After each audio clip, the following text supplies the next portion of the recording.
the stars, traveling so far, like a dragonfly. Just grab my hand from him, send me tonight. I run away.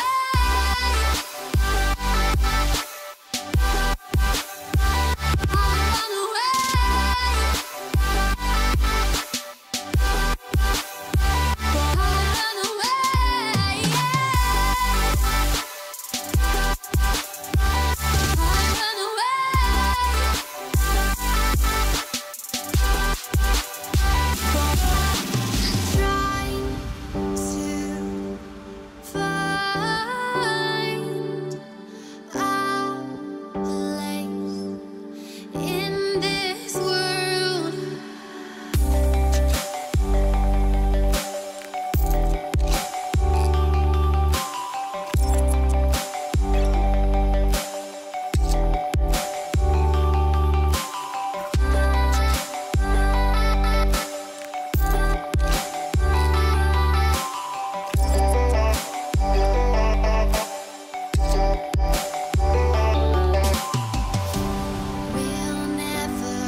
Hey everyone, how you guys doing?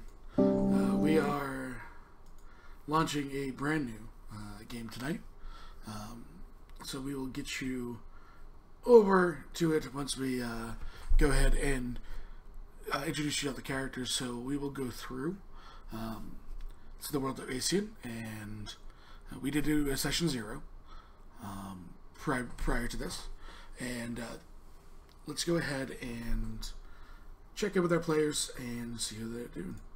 Hello, everyone. Hello, Twitch. Hi. Hello. All right. So, up first, we're going to go through all the character introductions. Antlyn. So, what kind of general race are you playing? Tell us a little about it and who is behind Antlyn. Hi. I'm Spartans282, the player for Antlyn. Antlyn is an albino drow, but he doesn't know he's a drow. So everyone, even himself, believes that he is a very pale high elf. Antlyn is a ranger. He is 6 foot tall. He has wavy, long, white hair that is done up in a ponytail. Kind of looks like dreads, but it's not really that to extent. He has a very dark, greenish black cloak that has a hood, obviously. It goes all the way down to his arms. He has gloves. Pretty much his entire body is covered, and his weapons, his short swords, are on his belt and always concealed underneath his cloak. But on his back, he has his pack, of course, and his longbow and arrows. He's the ranger of the group.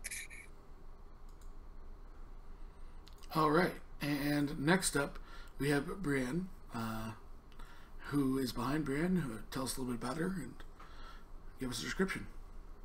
Breanne is a human. She stands at 5'8". She has very fair, pale skin, emerald green eyes, and blonde hair. She is wearing... Well, right now the party can only see she's wearing like a very big cloak. Big white cloak. She is a dragoon fighter thing. Yeah. So, that next takes us to Miss Illiyanna. Who's behind the character? Tell us a little about her and give us a description. Hi! Illiyanna's played by Firefly Arc. That's me.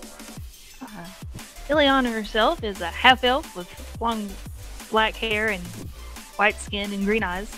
She stands about 5'7" and looks about 25 years old.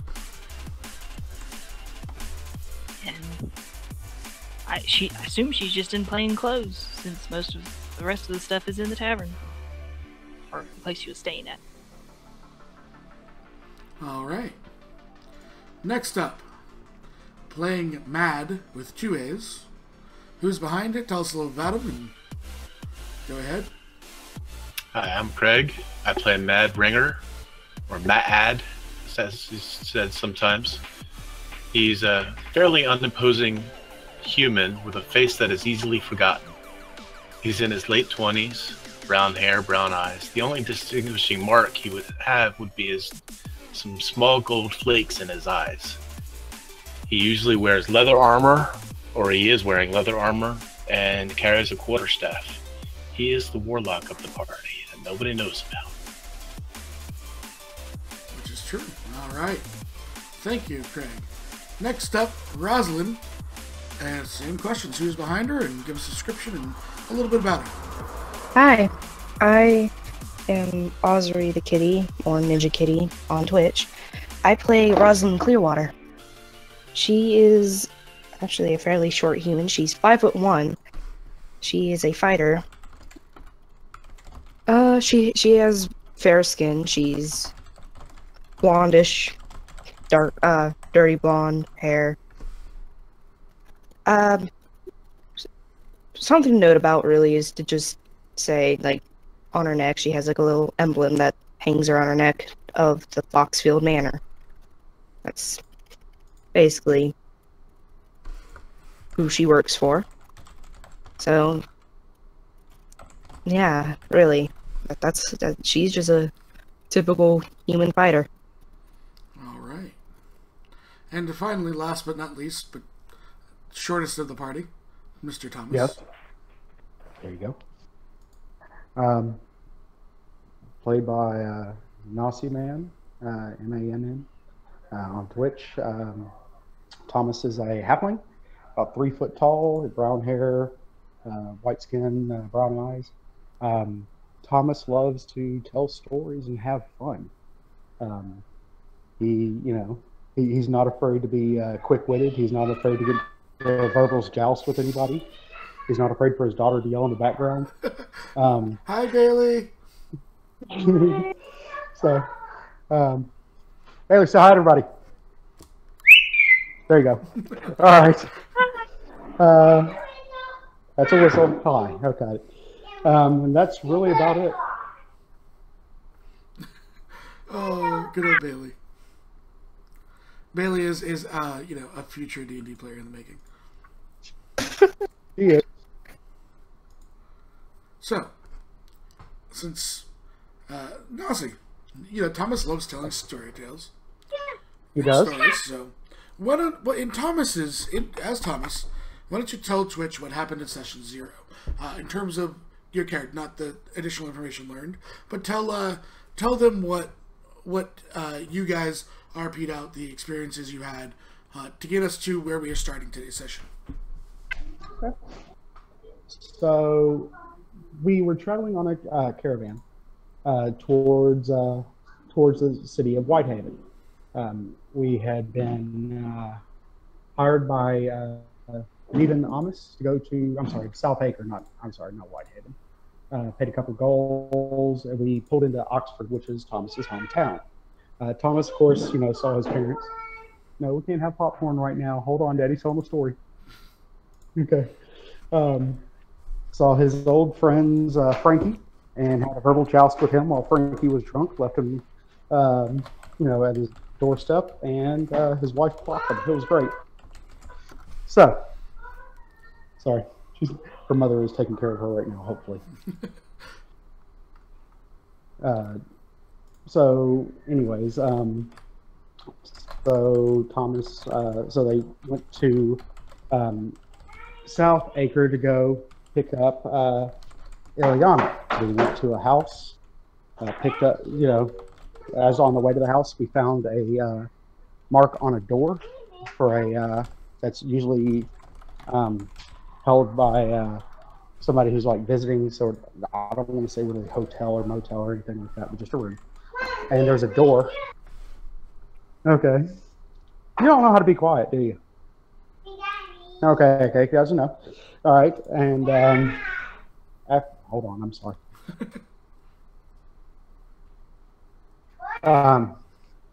So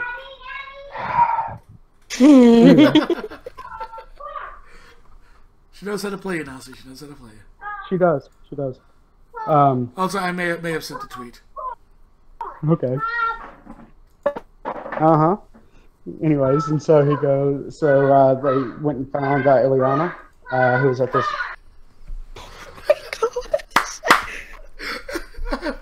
Oh, good old Nasi.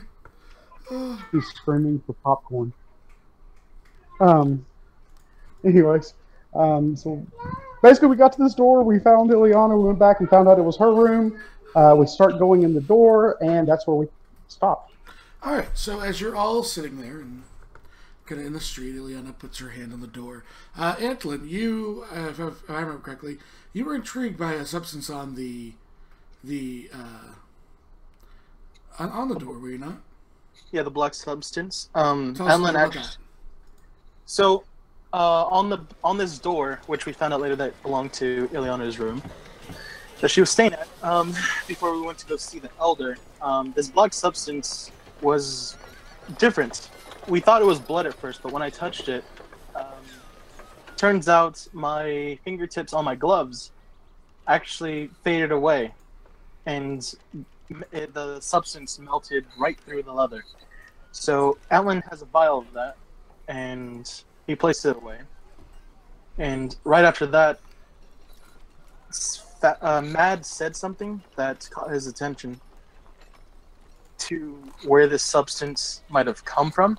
Or not come from, like the people who placed the substance came from. Okay. So as you're sitting there, you guys go to open the door, and there's a little girl yelling at her dad about popcorn, and they just charging down the street. He seems to be really trying to just make this sale, and every time, she just screaming. For the record, I am cooking the damn popcorn. All right, God. Oh my gosh. So, Matt, Illiyanna's hand touches the door, and you were. We'll bring that into the session. You were trying to say something to the party about the substance or the marking, or the more. I think it was the marking that caught your attention. Correct? For me, yes. Yes. So we'll go with that. What do you want to inform the party about? She's, her hands touching the door, going to open it. I actually was saying that we need to get out of town as quickly as possible, get on the road. I'll explain my background with that later. It's just not a good symbol. We've got to get moving. So, what does anyone want to respond to that? And then we'll go into what it is right now. History with it? Next to the mark. Um, Did you mark my door? No. But I know of the group that, or the person that does mark this door, or mark doors this way. His name is Brick.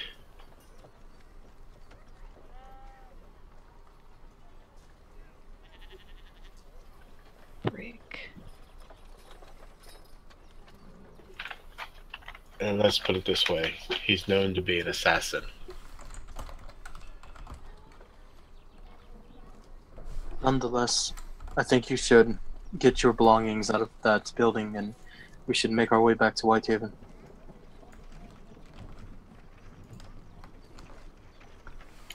I Put a perception check and look around to see if anybody's watching. Okay, yeah, go ahead. Roll me perception. 9.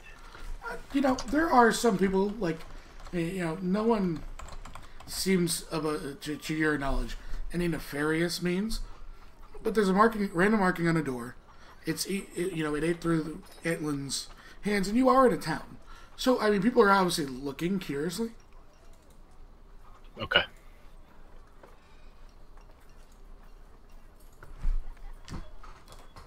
Oh, Alan will look to Illiyanna and just tilt his head and say, "Do not touch that stuff.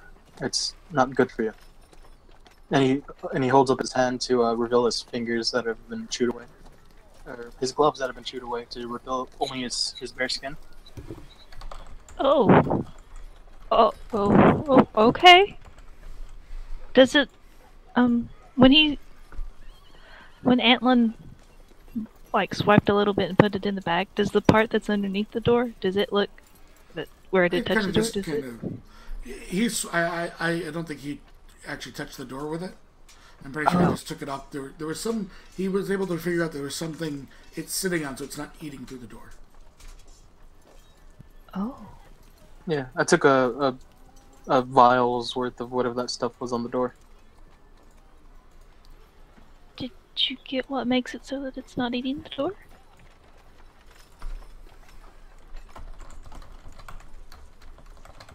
Did I what?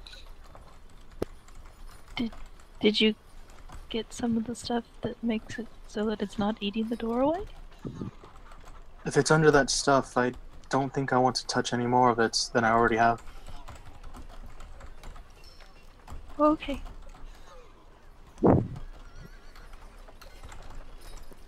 I'm torn. Last session...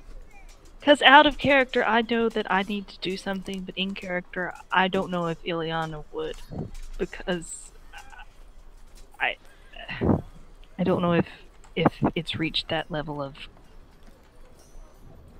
Okay, why don't you ask, and we can potentially get there. So what are you having trouble bridging from, your meta knowledge to in character?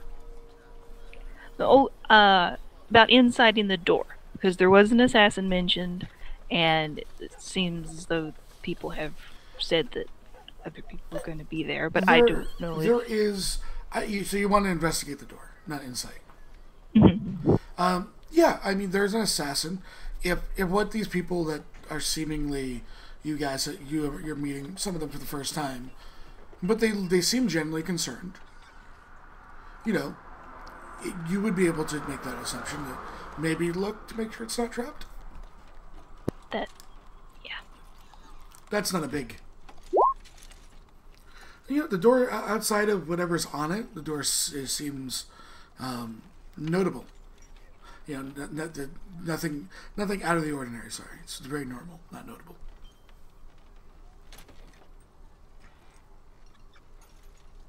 All right then. Illiyanna studies the door for a moment. A little suspicious, since this talk of assassination is assassins is very strange. But she would open the door, I guess. Okay, so the door slowly creaks open. As you're probably doing it a little bit hesitantly, biggest off what you... Oh, yeah. So as you open the door, all of you, the light kind of creeps into a otherwise dark room. You see your bed. It seems made as you left it this morning. Your backpack is there, open. There's one thing that seems to be missing.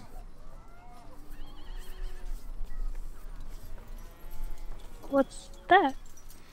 The chair, the little desk they have in the room, as you kind of just rented a single room for your stay here, is missing.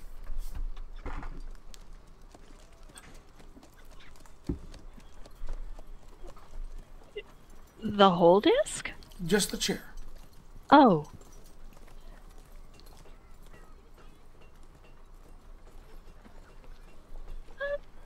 She tilts her head. Odd. What is? There was a chair with this little desk. It's gone. What they want with somebody needs a chair for? Maybe they didn't have one in their room.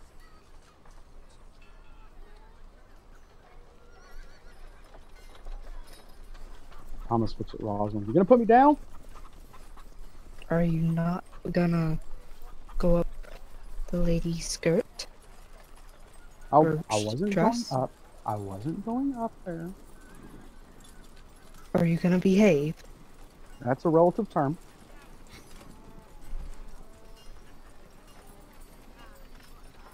I'm watching you. She'll set him down. Nope, he runs behind her.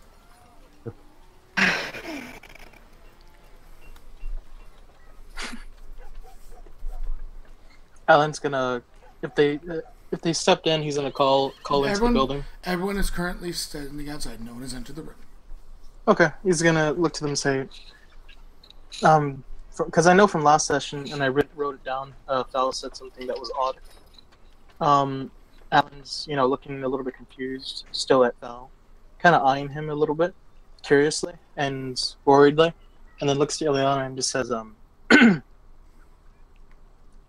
"We need to hurry up and leave the city if whatever this mark is, as Maad has said." Give me anyone that's trained in perception. Give me a perception check. Who's trained in it? Yep. Means you have proficiency. Perception. I surprisingly do. For some reason. Okay. So let me just do this. Illiyanna would look back to the elder and ask. The elder is not with you. Remember, he. Oh, okay. Good.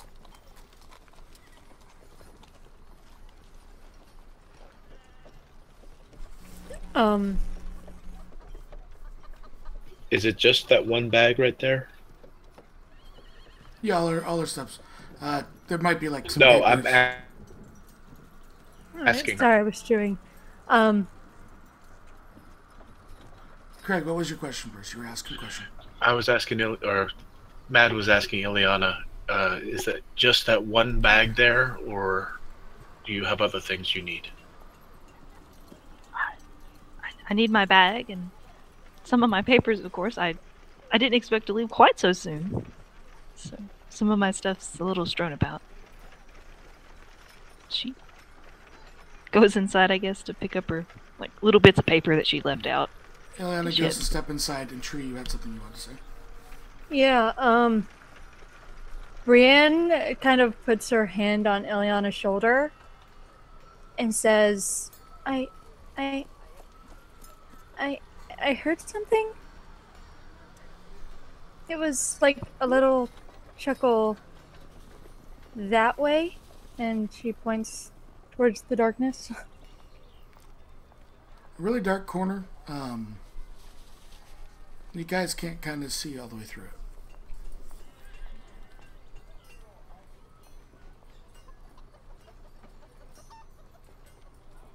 Who goes there?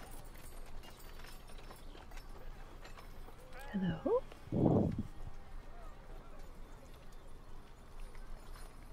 Show yourself. The corner stays dark.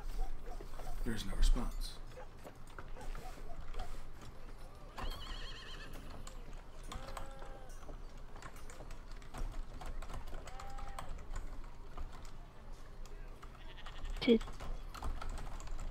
She looks back to Brittany.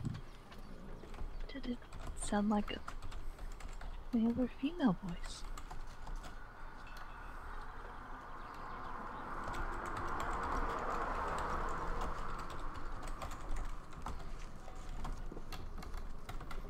It sounded like a female voice, Tree. Oh, it sounded like female.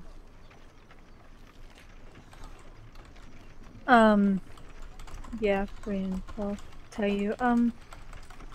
Like female? Thomas calls out, Marco! We have to be very careful. The little Something's girl not with right popcorn here. says, Polo! Screams back. Next row over. Her dad's apparently finally got her popcorn. Pull the quarterstaff out and get it ready. Something's not right here. We've got to take something's in there. And Thomas I'll puts his take finger on the side of his nose. I'll look to Antlyn and I'll take a step inside towards the darkness. Ellen's gonna remain outside, but he's looking in curiously. That was the Antlyn, quickest I've ever won this game. for the first time, you know that your vision's really good at night. This corner is only about 20 feet away from you, like the walls. Yeah. You can't see in there. He tilts his head oddly and looks to the others and says, "I'd grab her bag and let's leave now." Why? So you want us to go in there with the thing laughing? I don't see no problem with this. I would gladly walk in there to grab the bag and leave. It's my bag. I get it. How far away is her bag? It's like halfway in the room, so it's about 10 feet from the doorway.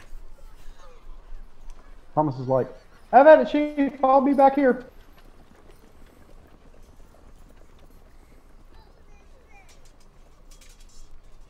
So, rise of this moment, the only person in the room is Maad.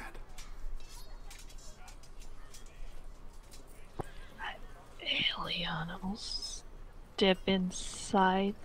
When she steps inside, does the darkness look like it gets clearer or stays the same or what? Stays exactly the same. Is there anything behind Aw. here?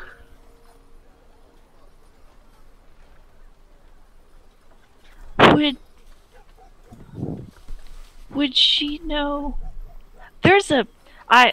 Out of character I asked because there's a spell. I don't know if Illiyanna's seen it though. You are with a bunch of people you are not familiar with. Remember that as well. True. Yeah. Okay. And the information you have learned as a caster. Mhm.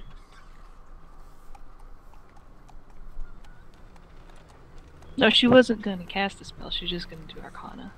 Well, you could attempt to Arcana didn't. if you'd like that. That's fair. Okay. I didn't know if it was like You would have Or learned doing Arcana, it at means- some of the basics. This isn't Okay. this. If it's a spell, is not a super crazy lost hidden spell, right? Okay.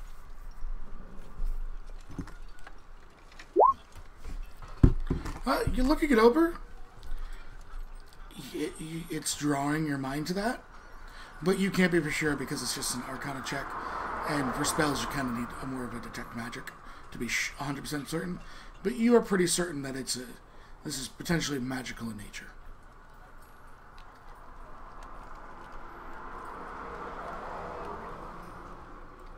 Huh. She will blink. When she looks at her bag, does it look like everything's where it was when she left it? Or- Yeah, I mean, you're not all the way to your bag. You haven't gone. You guys are both kind of just stepped in, based on what you've told me so far. So, from here, it doesn't look like it's been rifled through. Because that's obviously what you're thinking. Yeah. Does the door open all the way? Door, yeah, you have the door all the way open. Just wanted to make sure nothing was Just behind opened it. it slowly, yeah. Can I look around to see if anybody's watching us while we're doing this? I mean, there is. I will give you a base. I'll describe this, and then you can decide if you want to roll from there. Okay. You're in a town. You're all freaked out. There was a weird marking on the door that no one's ever seen before. The people in the area are paying attention to you.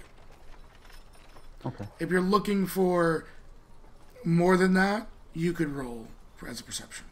Okay. What I'm looking for is it, for lack of a better term, somebody who doesn't look like they belong.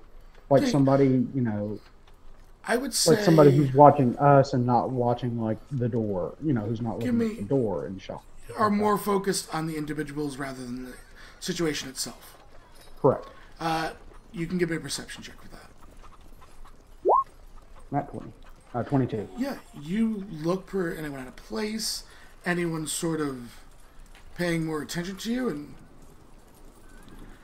doesn't seem to be anyone. Everyone seems like they belong. I mean, some people are paying more attention to you than the door, because the door is now open, but everyone at least looks like they're, supposed to be here. Antlyn looks from the corner that he can't see, and to everyone else, and looks to Thomas and says, "What are you looking for?" And he turns around to look at the. There's someone in the corner. Yes, I know that. I can't see them from this distance. I'm getting impatient. I will take a step forward. Okay. So you're now 5 feet into the room, Illiyanna. You're still by the door, or are you going to your bag? She glanced back at the group and then back to the corner. Doesn't seem. I mean, you guys aren't even hearing anything. Odd or out of place. No movement, no breathing, based on passively picking things up. Oh. Yeah, she'll go over to her bag. All right. So yeah, Maad takes 5. Steps in another 5 feet or so. Illiyanna basically starts to pass you on your right, Maad, because the bag's another 5 feet or so at the foot of the bed. Okay. As Illiyanna and Maad enter the room, the door swings shut, and you hear those on the outside hear it lock.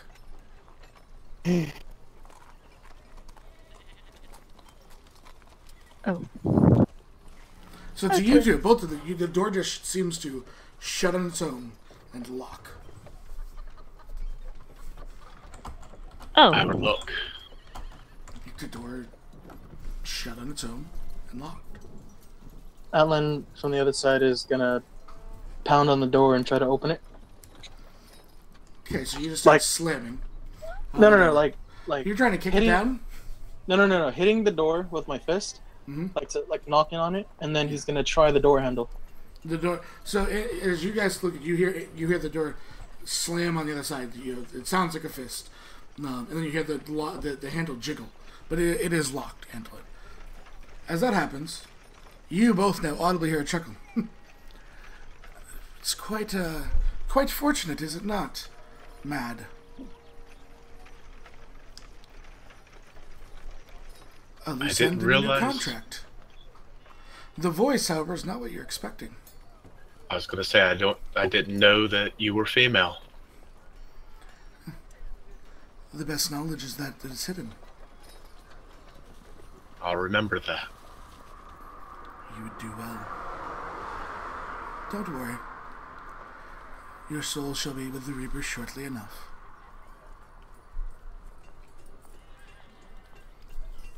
And the voice is emanating from the darkness. Stepping back to the door, am I able to reach behind me and unlock it? You go to reach, you find the handle. Yeah, I mean, unless because you're still looking towards the darkness, correct? Right. It'll be a little harder than. Yeah. So you find the handle, for sure. You go to like twist it, and then it's locked this side too. Okay, so it's not like a bar lock. No. It's like it's definitely a key lock. Illiyanna has the key. Okay. Well, Illiyanna, do you have the key to this? Of course. I wouldn't suggest trying that. Oh. Why? Well, my dear, don't you want to hear the rules of the game? I mean, I'm sure your friend here would like to hear the rules of the game, since he didn't stay around to hear them. He ran. Didn't you, Maad? Yes, I did. And the rules of forfeiture are so much worse. Out of the darkness, a completely kind of like hooded black figure, 2 blades, basically at the small of the back, which are sheathed. They are not out. Steps and just smiles. You already know what I call myself. What is that, Maad? The rest of you outside, you can kind of hear muffled talking from this entity. You hear Illiyanna and Maad clearly. And what was it she asked me? You know what I call myself, don't you? Rick. Oh, the black, dear. The black. The Black. Miss Illiyanna, Hello, Miss Black. you have... And don't worry, I'm not going to kill you on sight today, Maad. I think it could be rather interesting to see whether how 2 prey work instead of 1. And the head kind of gazes back towards you. I shall give you 2 days to settle your affairs, and then you die. Why? Because, my dear, someone wants you dead. Now I know who wants me dead. Who wants her dead? That would be bad business, would it not?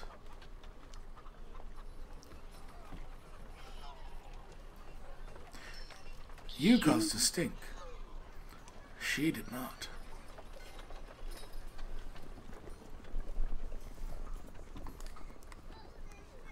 You mentioned rules? Oh, yes. You may stay. Within 2 days, I will begin hunting you. I will give you a 2-day head start. However, if you attempt to garner any town guard or, try and flee the country, then you, unfortunately, have to pay some consequences. Those you love, those you protect, are slaughtered in whole. And she, swipes an arm over to Maad.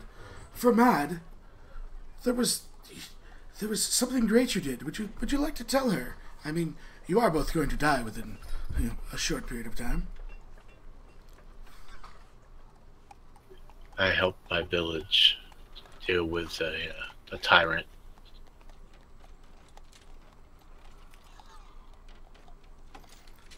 Ah, yes, but more specifically, who did you try and protect? The miners. And if someone had to pay your price, who was it? Should have been me. Ah, this terrible, terrible collapse. Hundreds of them just crushed beneath the weight of you fleeing. It really was a terrible outcome. Illiyanna's inside in her. Go ahead. I got a 7. Words seem to be true. Cool. The blood would rush from my face. It would be pure white right now. Yeah, oh yeah.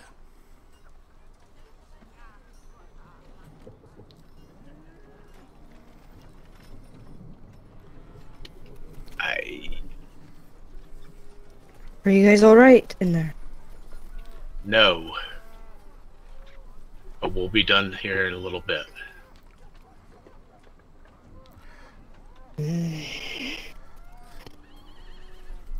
So then, we shall play the game. Should I put one on them too? Should we make this a bigger game?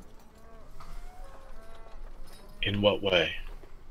Well, I add their lives. And this way you can tell them, but you also mark them for death. Really, your choice.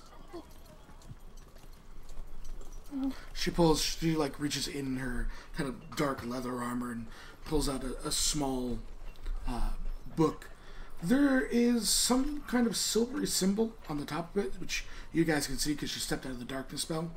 And she flips to a page and pulls out a quill and says, Shall we? I believe there is a Roselynn, a Breanne, a Antlyn, and a Thomas, if I am not mistaken. How do you know who they are? Trade secrets, my dear. Trade secrets. Oh.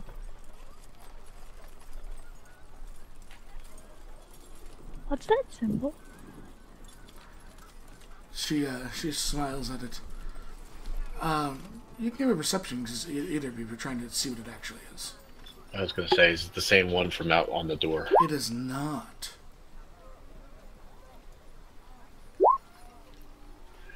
Critical fail.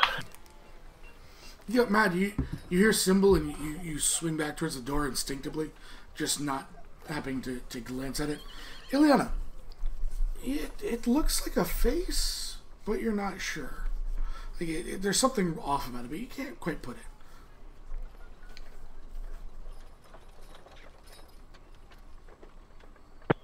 Oh.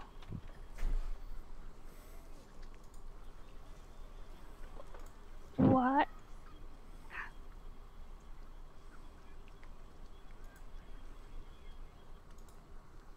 We don't get any choice here, do we?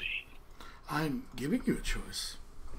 You may confide in them, and I shall add their names to the list. Or you can not tell them, and you don't risk a forfeiture.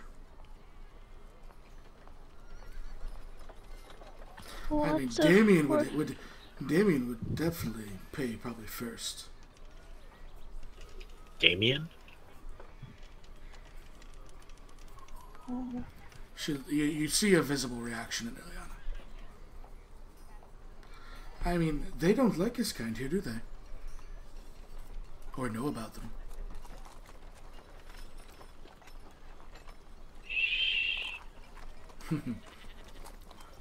Secrets, secrets, secrets. It's very kind of you to just kill us then if that's what you're supposed to be doing. But it needs to be more exciting. You both would already be dead if I just wanted you dead. We can have... I'm giving you the chance to prepare, to plan, to live. No one has yet, though. 2 days isn't very much time. And how many days is it then you would wish? I mean, we are in a new country, are we not, Maad? We could change the rules of the game.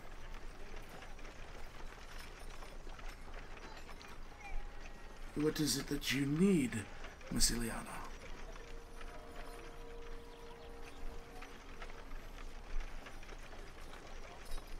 You know me. You know I live a good distance away. Yes, it's what, about a 3 or 4 day travel to where you currently reside? Mm-hmm. Then again, I hope you're not speaking of going back to Damien, because that's a much longer travel. Only certain affairs. Ah. I mean, if I will grant you one favor. How about that? A new rule to the game. If in those days that you request, you are to pen a letter to your mother, the bookseller, and your father, the guard. I will deliver it to them. Because if you were to do forfeitures, I'd have to go and kill them anyways. So, this way, I get to see this capital of yours.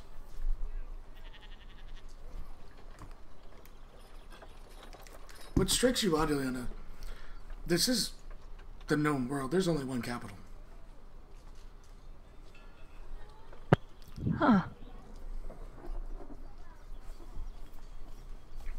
What capital are you used to?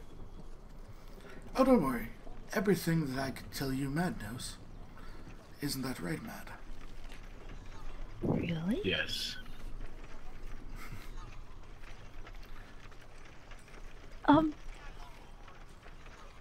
Could we have a moment to discuss? Of course. She steps back into the darkness. Thank you.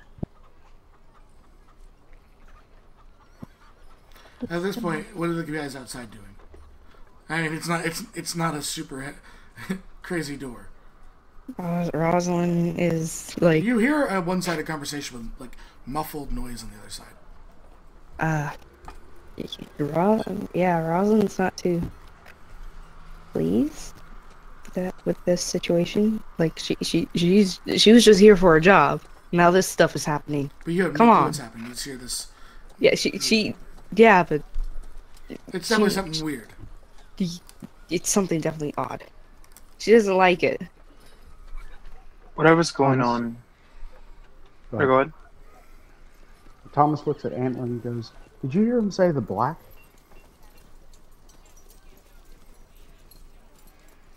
I did. This is the second time he's mentioned this.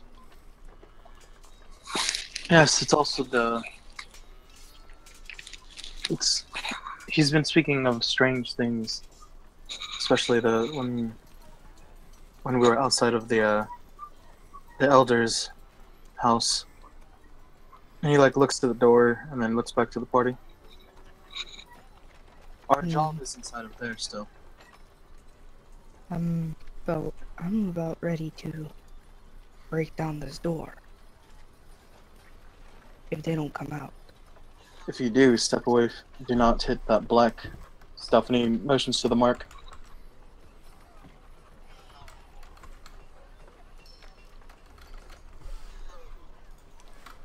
But they did say that they're okay.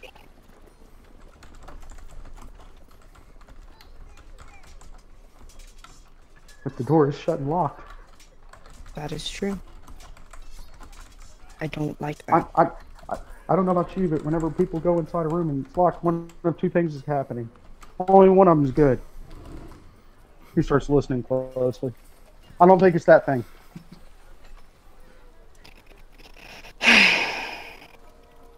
Breanne kind of tenses up for a second and says, I don't have a good feeling about this. I don't either.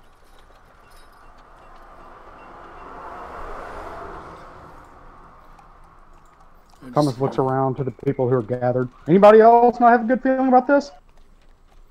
Someone just goes, I don't have a good feeling about this. Alright, making sure. Thank you, everyone. Can I look around to see if there's anyone I don't No notice? problem, young Thomas Walker. Can I look around and notice, or see if I can notice anyone that doesn't look like they belong to this town, since I live here? Vax doesn't have a good feeling about this either. Yeah, everyone seems like they look. There's not even any other travelers around. Ellen just glances around and looks to them. Kick down the door then. So you wanna Avoid. break property? Huh. Some Maad? random looker goes, yeah, kick it down.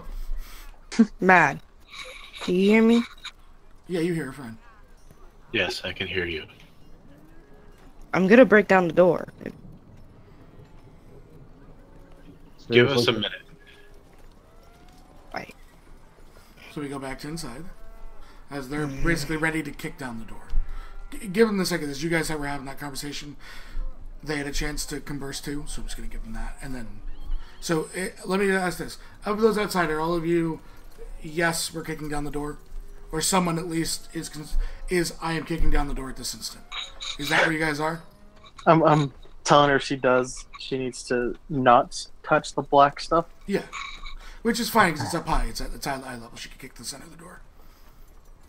Thomas is gonna look at him and go, "Don't kick down the door." So technically, we're all kind of like debating. Yes, okay. I'm just trying to figure out where you were, because then I can have you roll strength right as they finish. But you're editing. So inside, Maad and Illiyanna, you had asked for a second, and the entity gracefully stepped back into the darkness. You don't know if they can hear you or not, but they gave you the moment at least. I mean, the gesture's appreciated.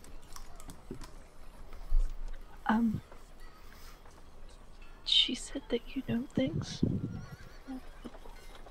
What's going on? This isn't where she and I are from. We're from a long, far away place. And I'm not sure who is after you, but they went. That's about all I know about for you. I know a noble's plans, and apparently that backfired on me because people that I was trying to protect were killed. Oh, I'm sorry.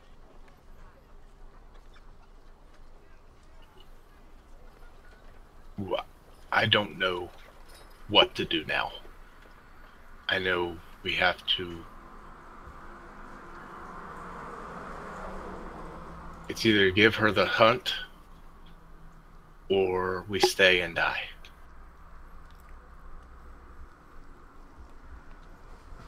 Do we tell your friends? I don't... Help would be lovely, but I don't... Not if it gets them killed too. I don't know them well enough to put them in danger.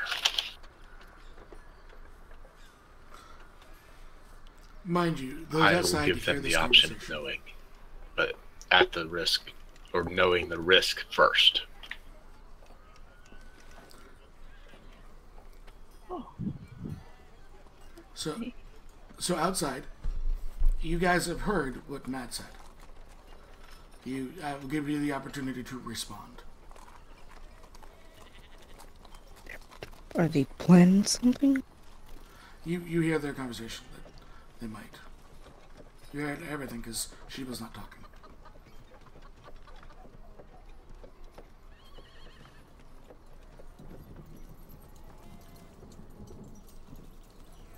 Is anyone outside going to respond? Thomas is going to look at Antlyn and go, "I don't like the sound of them apples." Apples? I think they're plotting against us. That's it. I'm kicking the door. She's gonna prepare to kick the door down. Okay, is anyone going to attempt to stop her? Or is she rolling a strength check? Thomas will attempt. How are you going to try and stop her? I'm going to jump in front of her. Okay. I'll go, stupid idea. So, you lean back to kick as you see Thomas jumping in front of him. Give me a dexterity save to not kick him square in the face. Oh, I'm bad at this. You know about... Oh god. You guys hear Thomas, you get kicked in the chest, and you hit the door. Give me a strength check. Roselynn. This is going to turn out bad. No, not you. Me? Roselynn. Oh. Well, that doesn't sound good. I wondered if you kicked Thomas to the door. Yeah, you hear Thomas. You feel the boot on your chest. You then feel the weight of the door crack slightly as there's about a halfling-sized hole in the door, and Thomas is on the ground looking up at Illiyanna and Maad. He has now entered the room. Real quick, before she kicks him, Okay. he's gonna jump across and he's gonna jump in front of her and say, "No, wait!" And Jumping jack style. basically, Yeah. and she kicks him through there, and he looks up and he goes, "Oh, it was daylight. Why are there stars?" Are you okay? I'm okay, Mom. okay? Just 5 more minutes. What's happening out there? There's a halfling-sized hole in the door as you look. You kind of see everyone's, like, knees through the hole. You also hear some drunk laughing in the on the street as he saw a halfling get kicked through a door.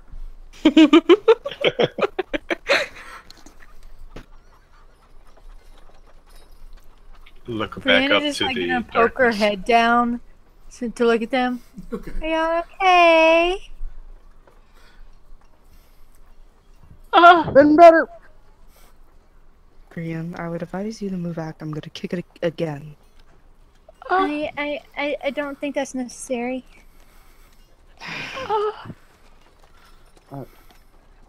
What?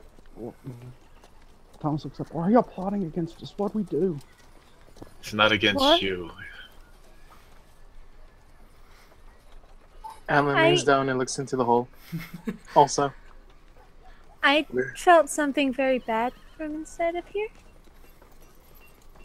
I felt something bad from over there too. Yeah, I see that.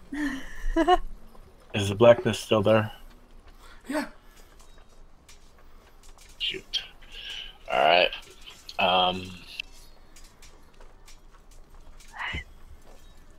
Illiyanna looks to Maad. I'm being hunted by an assassin, but I'm not going to ask for your help or give you any more information than that unless you really want to help, at which point you're going to be hunted as well. he looks to him oddly and says, "What's an assassin?" Someone who kills for money. It might not be for money. It might be because it's a promise or a favor or something. She didn't say.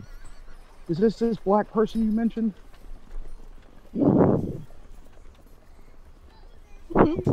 Yes. Thomas sits there Thomas lays there kind of woozy because nobody's helped him up. Illiyanna will help him up. Too late. Oh, I'm sorry. And he'll think for a minute and he'll go, Marine? Who? Huh? Marine. Is that her name? There's a chuckle, Thomas, that you hear. And the entity steps out now. Oh, no, dear. My half-sister is very much dead. Very much. Yes, I'm woozy. She goes, but if you all know the black, then I guess you're all part of the game then. Game? What? Yes, it's a game. If you win, you live. If I win, you're all dead. How come I came Why- here to why does pick up anybody someone have to and I die, get though? shoved in? The door unlocks on its own and swings open. You all can see the person. Told you dressed- didn't need to kick The it. female dressed in black. Does Thomas get dragged at the door? No, he went all the way through. Oh, okay. How do we win? It's a game of life and death. You kill me. Why does anybody have to die, though? Well, I mean, I'm not going to stop the game until I've killed you. So, That's not very and nice. I don't care about nice dear. I care about results. Roselynn will look to Maad and Illiyanna and then be like, this is unfair. She's a slender woman, and there's 6 of you.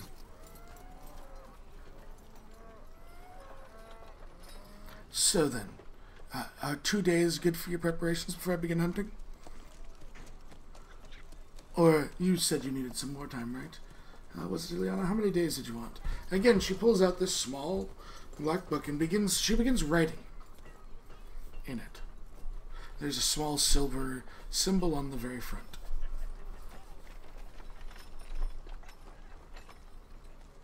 I'd say you see the symbol this time at least. Maad. Do I recognize it? Again, without rolling anymore, it just looks like a silver face. Perception or Arcana? This would be perception. Or religion. Religion? I'm proficient in religion. 10. 10 is actually enough for religion. Based on the... This is a symbol you've seen before. Very rarely, you realize this is the symbol of an aspect of worship. As you know, they don't know about gods. They kind of pray to different aspects of life to kind of pull stream into it. They don't know the gods actually exist. They kind of pray to aspects of gods. You know this is the symbol of the Whispered One.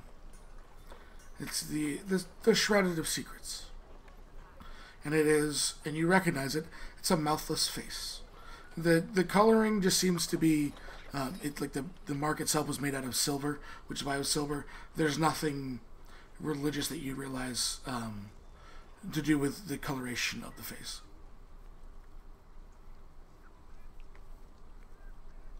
Okay, thanks. So you're going to hunt us? Yes, as you would hunt beasts in the wild, Antlyn.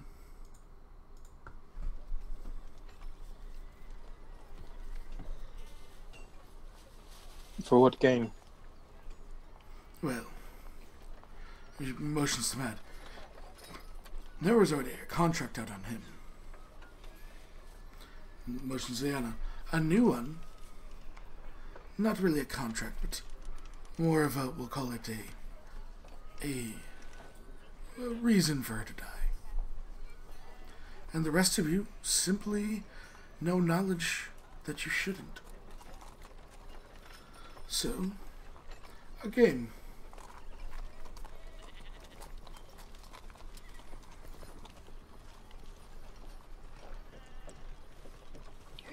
You don't want people to know things?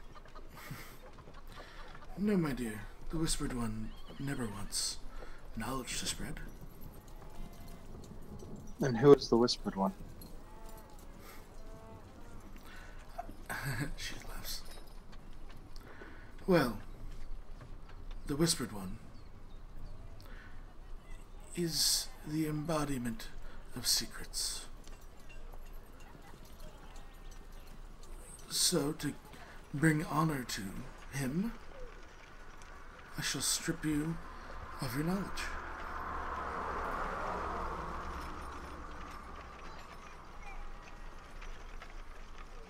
You will regret this. Leona shakes her head. For the record, I already regret this.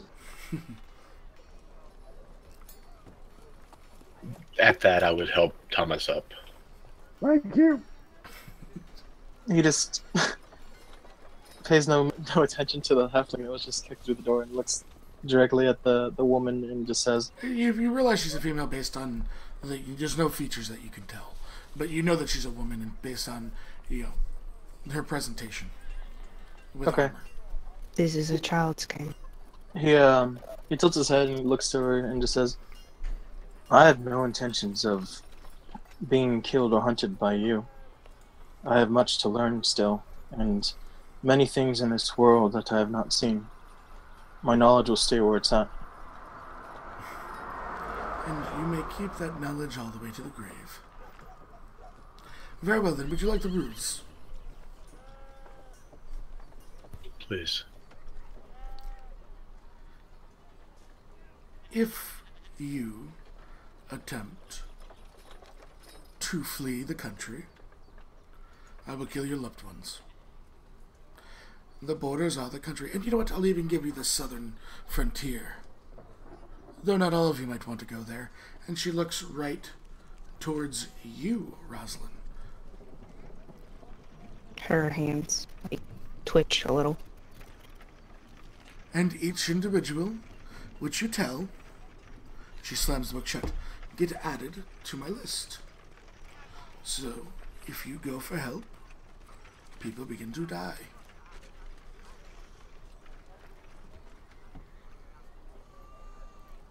Fair enough. Simple enough. And is it just 2 days you want, or is it more? Miss Illiyanna, this is your final choice, or it'll be 2 days and I'll begin my hunt.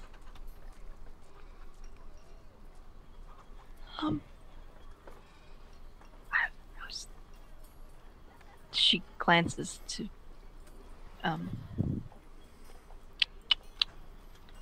Maad since he's been through this to see like if he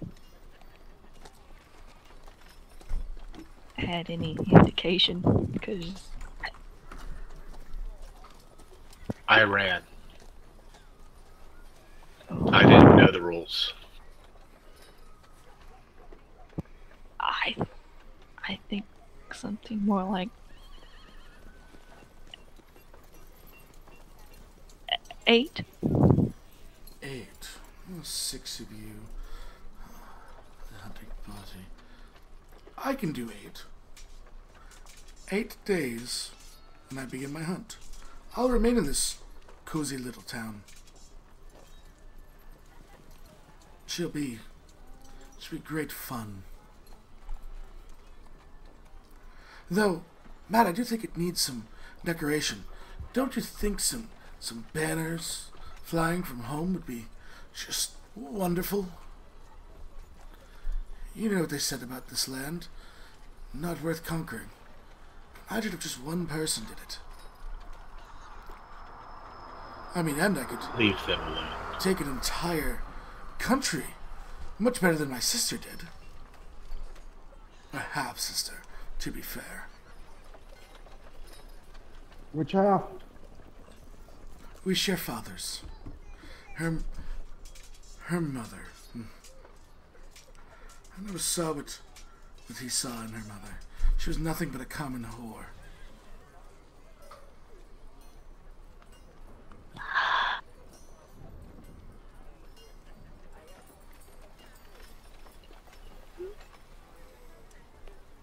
This land?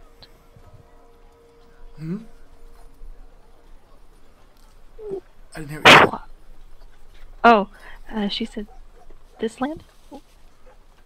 Take over this land? Yes. Oh, she didn't take this land over. No. She took a place that no longer exists over. It's not... It is unwise to attempt to trick and manipulate people of greater power than you. Because when they do eventually catch on, it is bloody. I shall not make the mistakes of my sister. I don't need their help.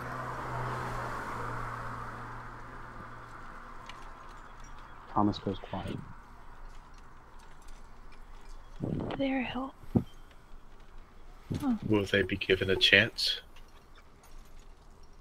Will who be given a chance? You said you want to conquer these people. Oh, very much so. I mean, you can't conquer without fighting. They'll have a fighting chance. And she looks to you, and you kind of, for the first time, glimpse her eyes, Maad, as there's a much more kind of personal. They're almost like of a lightish purple, in color. You know, definitely humanish eyes, but something different. You've never seen this color eyes, especially in your homeland, which you know she originates from. And she looks at you with very serious, He goes, I do not kill civilians for sport. There would be no point in doing it. Their guards, their leaders, will die. They'll have a fighting chance. As you see, I am willing. I could have killed all of you, one by one. But I'm making a game out of it, giving you a chance, prior knowledge.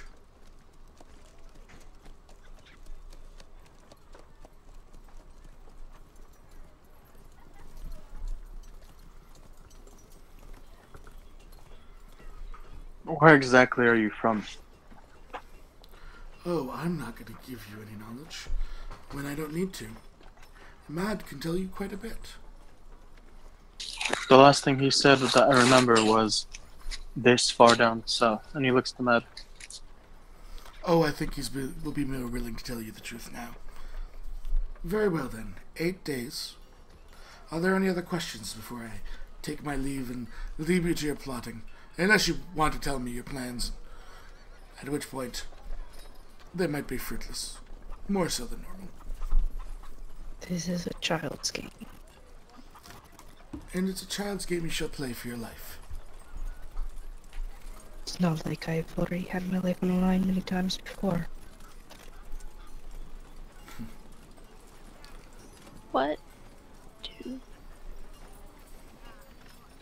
What's your name? I guess I could tell you my real name. You may call me Anya of the Black. Can you spell that? Of course I can. I knew it was coming. Thank you. I imagine she gets out a piece of paper. No, she Over. doesn't. She just Aw. tells you.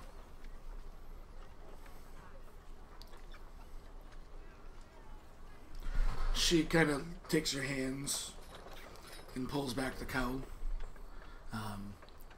and shows you. She goes, "You should see the face before it comes for you." And she shows you her face. Are those tattoos? They seem to be Scars. markings. You're not sure what they quite are. They look like they could be scars, but they don't look like they're battle wounds. They look like they may have been done intentionally rather than through the course of combat. Okay. Thomas looks at her and goes, "Are you the only one hunting?" Oh, you? Yes. This is my game.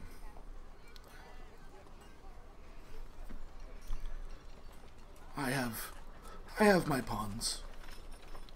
She begins to step, and she's walking right towards you. Again, the blades are not drawn there at her back, there's two kind of at her lower back, as she strolls by you and towards the door. Oh! And she snaps as she gets to no one's stopping her getting to the door, correct? No, but Roselynn will tense. Mm-hmm. And she says, a present. I guess we could call it that. And she motions as, for the first time, someone comes out of a side alleyway and brings a box to her. And she looks at this man again. Similar address, black. And he walks in and sets it down on the table and walks back out. He goes, do enjoy that, by the way. That one was a separate deal. And she begins to walk towards and into the crowd if no one stops her. Wait. She does halt a second and looks over her shoulder. You said that you were gonna stay in town. Are you gonna stay at, like, the inn or somewhere in case we want to talk? I've just come into some new property. I'll be there. You'll know. Shortly. Open your gift. It's rude not to look. And she walks. What direction is she heading to?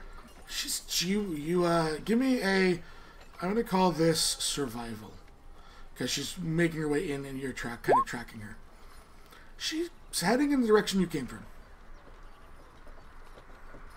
Alan looks and then looks to the box quickly. Kind of up towards the top of the, the northern part of Southacre, towards like it's the only part. Antlyn would know it used to be the south end of Northacre before the landslide. Before anyone, because he has a what she just did. Before anyone does anything, he rushes to the box and opens it. What are you expecting to see? And I'll tell you if you're right. Is it? Huh? What are you expecting to see? I'll tell you if you're right.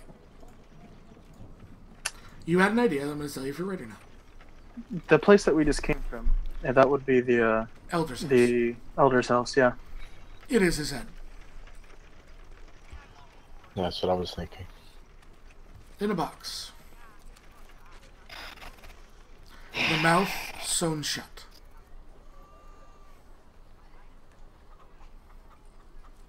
You guys just see Antlyn's fist in a ball, and he's breathing heavy. Roselyn's not phased by this. Breanne, are you okay? She moves over to look in the box. And you see the mouth sewn shut head of the village elder. Who you know more about than most people. His capabilities. Yeah. What's in it? What is it to not throw up? You could do a Constitution save. Roselynn will look over, go to the box, see it. Not phased. It's you set your own DC. So if you think she would there, that's up to you. That's 50-50. Yeah. So that's what I'm saying. It's a 10 on the dice roll. So you can choose. Oh, okay. I'd say she starts to, but then she holds it down. Okay. Yeah, the hands up over the mountain.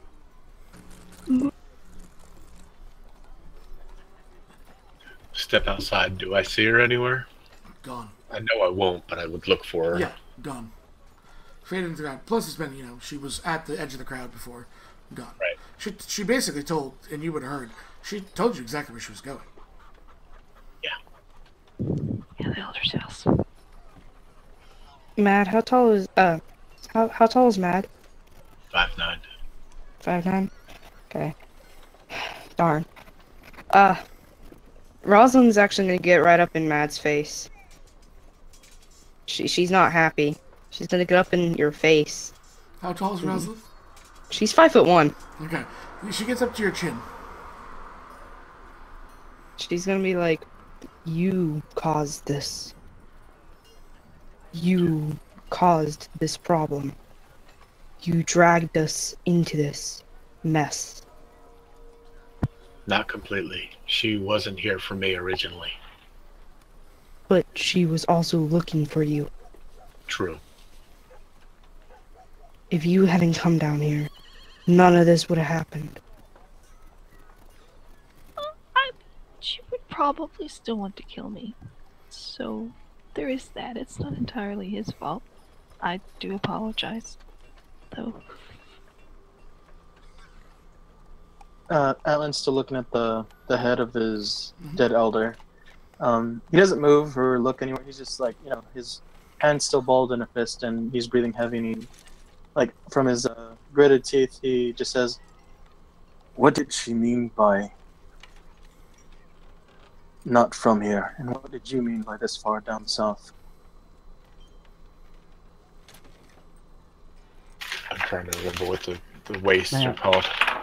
You said this far down south on Sessions. No, he's looking at his notes. This is private conversation. Okay. That's what he's looking. Oh, I know where I'm from. I'm trying to remember what. You know. Okay, so to help you here. Okay, you know what they call it. Because that was on the map.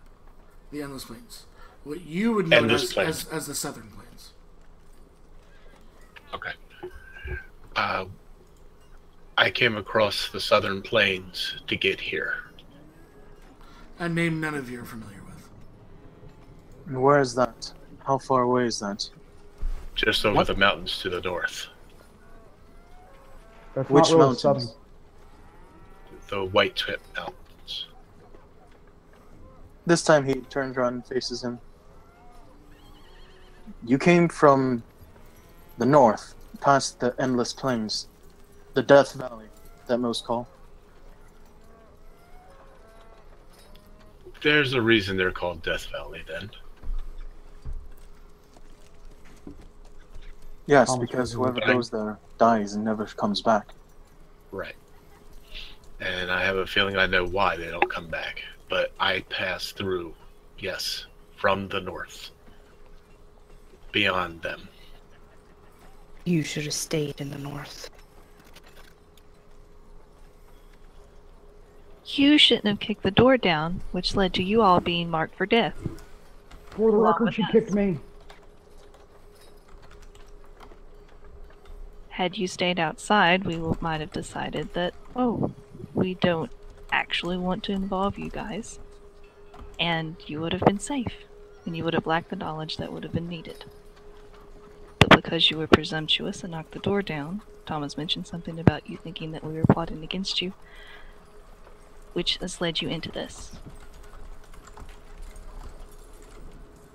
Is there anybody getting close to listen to this? No. People are Good plan! back away. They saw a lady walk out that never entered.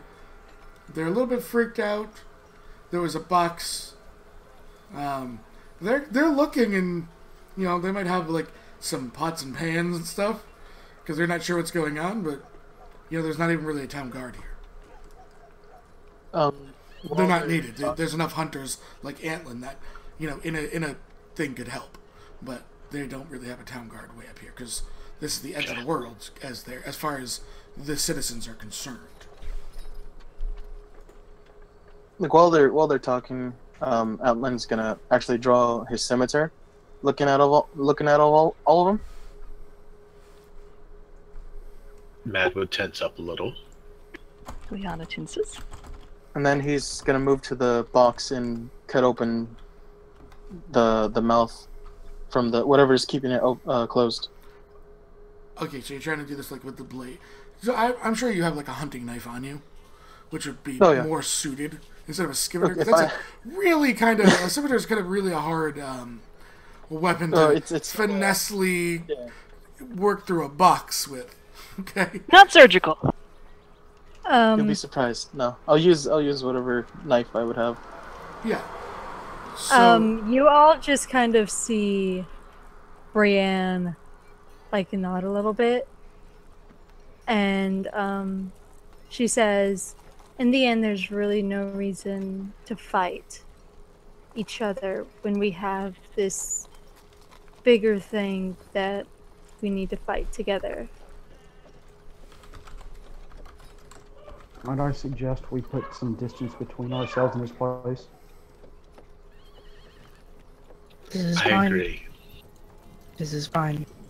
But if we run, she said not to leave the country at least. Not to leave the country, we're allowed to leave the city. She also talked about Antlyn, the. as you do this, as you're looking to say this, you feel a pull, and you look back at your knife, and it is I broken. think in I'm half. robotic. Oh, it's broken in half. Yeah. Whatever this thread is was more capable than your knife. We should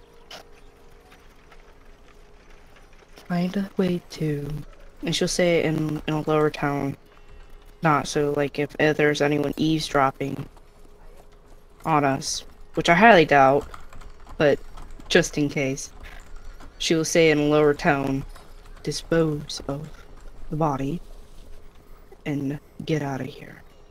There is no body, just the head. It's only Where's the body? Do you really want to go looking for it? Do you think? I would imagine this place will be an uproar if they've seen a dead body. Especially if it's the elders. Yes, I get it. However, we'll have them smiles. I missed most of what just happened. I was They're talking about whether having to get rid of the body. Because the town probably been in uproar with the elder dead. However, we need to get out of here. We'll get out of here once we dispose of the body, little halfling. Y'all, And what if the townsfolk think we did it? We need to tell. There's not a town guard or anything, but if she's at the elders. Anybody we tell that she's there will die. Can I investigate the box or the head? See if there's anything else different with it. Roll me and Firefly. You were going to say something. Did we see his knife break in half? Yeah, you can see it now. Okay. She'd like to do. Illiyanna would like to do a couple of things. She'd want to do Arcana to see if it's magical, like sewn up thread. And then what would it be to I don't know if you would think of it. Never mind. Because I was gonna ask to investigate to see how it was cut with, like the head was cut off with, but I don't think Illiyanna would think of that. It would also you would assume one of those blades. Yeah. Antlyn, nothing really sticks out. You're looking for the box ready. Signs of what?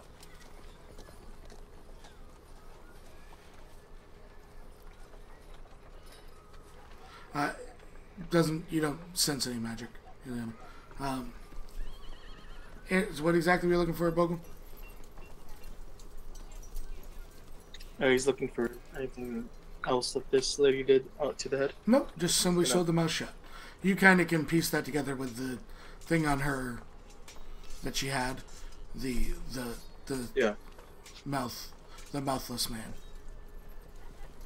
or mouthless face, I should say.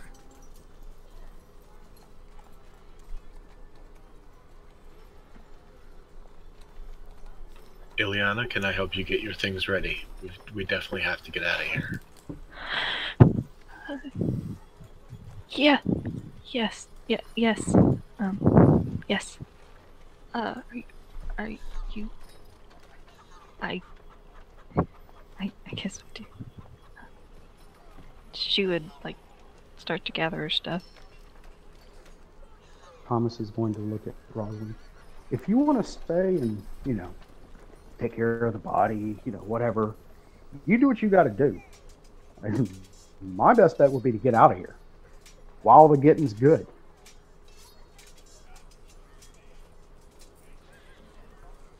I believe she's AFK getting a cutlery box. Understood. She is. Well, we can inform her when she's back. So what is everyone doing right now? You guys all packing up to get back on your caravan and get the hell out? I believe so. We don't know where the body is. We only know where the head is, right? You would assume the body, if it hasn't been moved, is still at the elder's house. That would be the general assumption you could be under. I'm gonna take the box with the head inside of it, closing it, and go find a spot to bury it. Okay, you can do it outside. You know where they bury bodies here.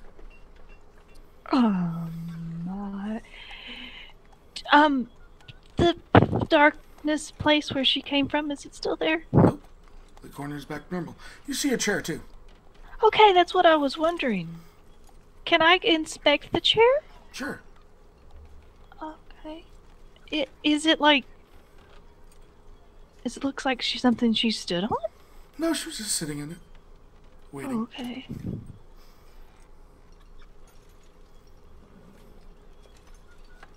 Huh.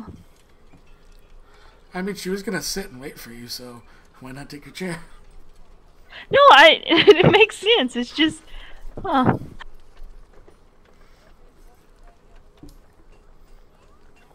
Thomas looks at the group and do you think this riding with the caravan would be the smartest move? We can see if we can get horses. Could to go off in another direction, you think? I mean, the caravan, unless you're riding those horses towards death, the caravan is going to move at the same speed. Yeah. Thomas would know that. Okay. You know. Okay. Basically, just you'd have to spend more to feed them. You know what I mean? Right. I got you. Okay. I'm back, sorry. You have been told, by the way, that if you want to stay and take care of the body, this is by Thomas, that you can. You got to do what you got to do. But they're pretty much ready to pack up and get the hell out of here. So they're just gonna leave the body behind? Antlyn's going to bury that. No one knows exactly where the body is. The assumption would be the Elder's house. Well, I would. She wouldn't. She's not gonna want to bring the dead body out during the daylight, so she's just gonna follow Antlyn to bury the dead body. Bury the head. Already working on that. Okay.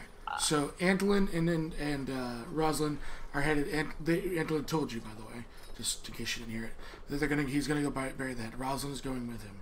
That won't be a process that takes very long. It's not hard to dig a small hole. Yeah. No. After that, though, I would go to my father's Yep, house. we're doing it step by step. So you guys are going in that direction. The rest of you, what are you doing? Helping Illiyanna pack up and get onto the. Yeah, it's only some notes. Literally, you could do it in like 30 seconds. Oh, okay. Yeah, it's not that much. Yeah. Most. She knew she was leaving today, just didn't know when. So most of the stuff was packed. We need to get to the caravan, and that can meet us over there. Yep. I'm sorry. You guys got caught up in whatever happened. I don't know. But I'm sorry. Thomas looks at her and said, there's no use to be sorry. There's no use to being sorry now. We're caught up in it. Let's just see ourselves through it, and then we can start the apologizing. Okay.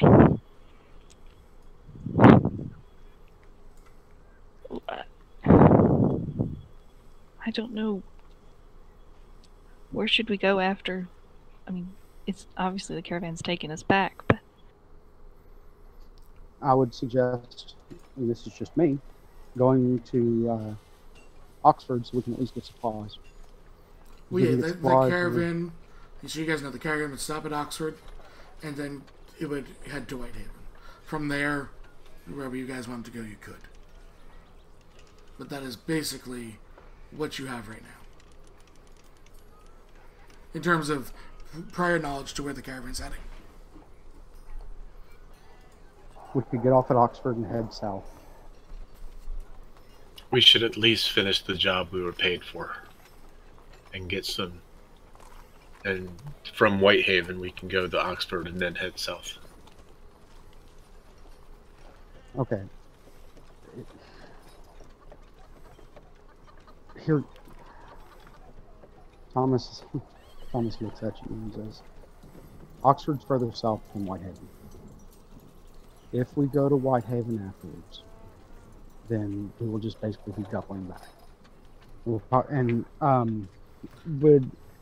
Would general knowledge, Sev, we know how long it takes to get from Oxford to Whitehaven? So you would know that when you left Whitehaven, you ended in Oxford as the day through the trip. So you would assume if you're going to go to Whitehaven, you would lose a day instead of getting to like almost the next settlement, like the next little hamlet on the way down, which is New Zealand, with 2 E's and lots of sheep. You'd lose half a day, but again, if you're looking for materials or gear or more supplies in general, Whitehaven would be your best bet. Okay. And anything else that you would have had at your houses, etc. So if you're trying to get put the most miles between you, general knowledge wise, you would get Oxford, probably put together a separate caravan, buying horses and stuff from there. You guys know Thomas has the connections to do so. But if you're trying to be the most supplied and put distance, you would go to Whitehaven. That is something that you guys will have to decide.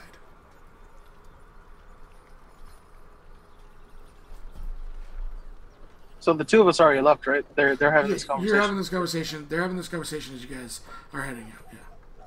So Okay. You guys will be brought up to speed more or less when.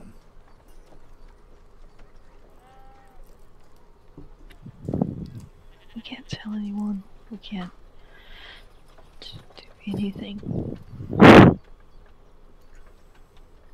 Agreed.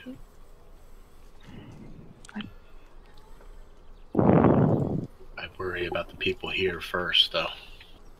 Yeah, because if we go, then I mean, there's nobody knows what's going on. I mean, we'll figure out that, you know, the elder isn't there, and then somebody will come, and then One by one.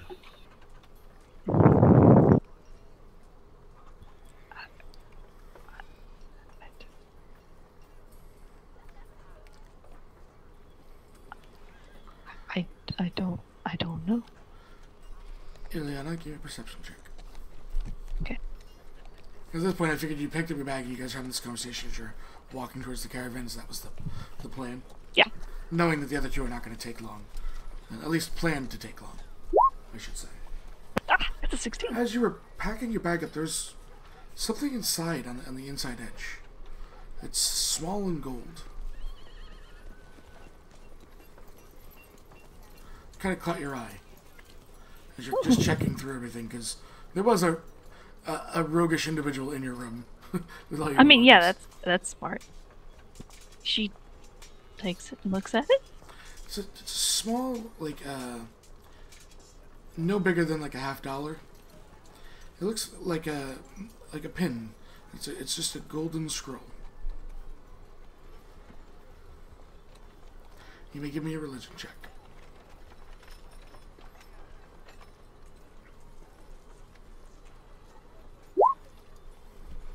13 is just enough to realize. And let's see here. Just to get the name, because I'm looking at a sheet with all the names of what they actually are. You know this as a symbol of the father of culture. Another aspect that's being prayed to. Knowledge, writing, Oh. speech. She looks amazed. Where did this come from? What?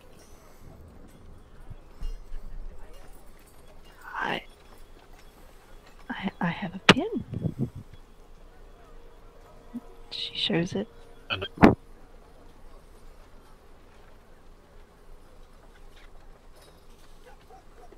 I didn't have it before. It's symbol of the father of culture. Writing, knowledge. so not a gift from her. I wouldn't imagine unless it's. I don't know. Who could have? How many people have been in my room? How long were you away? I was away. Well, yesterday, and because I went to go talk to the elder, then pretty much all way late into the evening, and in the morning, and some at night.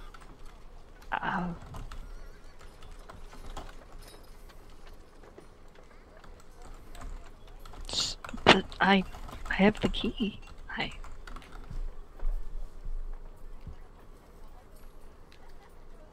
Somebody left that there for you.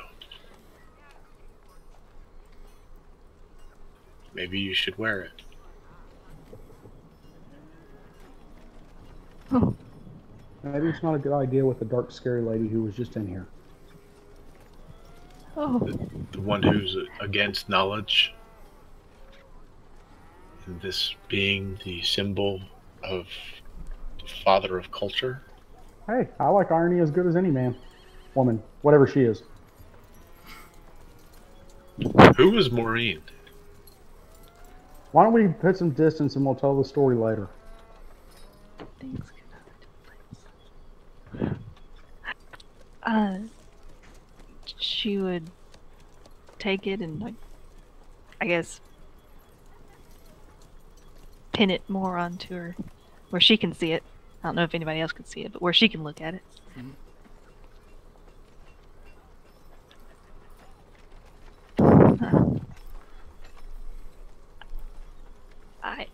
I think this came from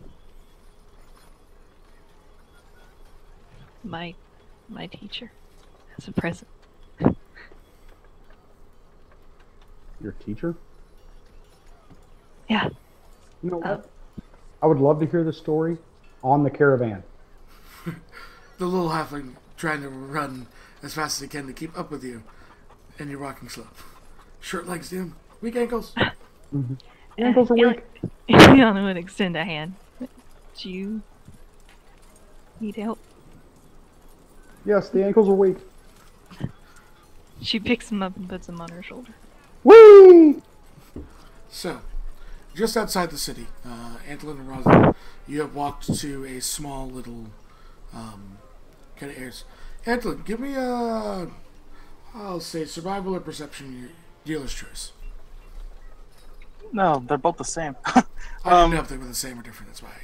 Yeah, it's +3. Can you actually roll it? I had to leave my computer for a few minutes. Are you getting gas? Sounds like. No, Sounds I'm like actually Scott. getting water. I'm getting water for my family. 18. Antlyn, you gotta step in, and you know, you look, you've been to here before, where the end of the graveyard. There's an unmarked turning of soil that you see.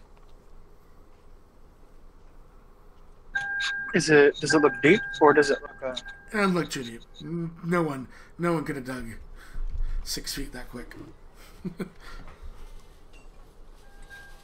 He walks over to it and I guess tries to uncover some. Yeah, Roselynn, are you assisting? Of course. So, yeah, in no time you guys kind of find the rest of the body.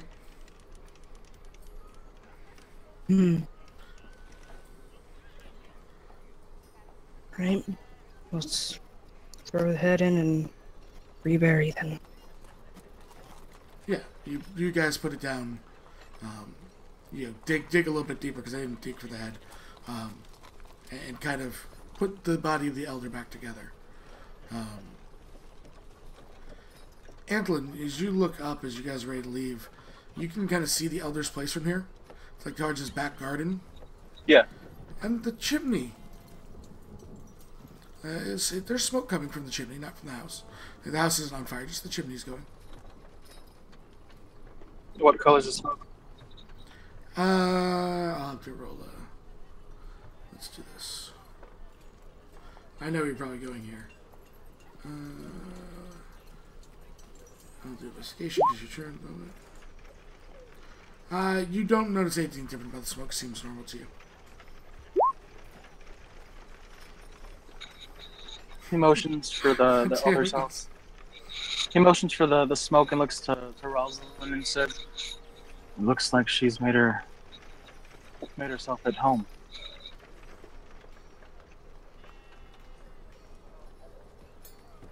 Antlyn, something that you do realize, though, and this is the first time it hits you. You've never thought about it, but with weird things happening, it clicks in your mind. The elder always had a fire going inside anytime you'd ever been in his house. The fire was always going. Okay, the fireplace was going. Same Illiyanna, when she was there, the fireplace was going. There was never any smoke, even in the winter, from his chimney. He never had, the woodcutters, he never had wood brought to him. Just always seemed to be a fire there.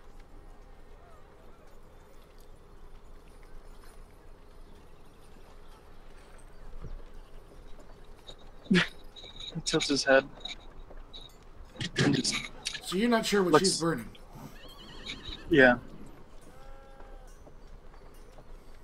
I'll give you a guess.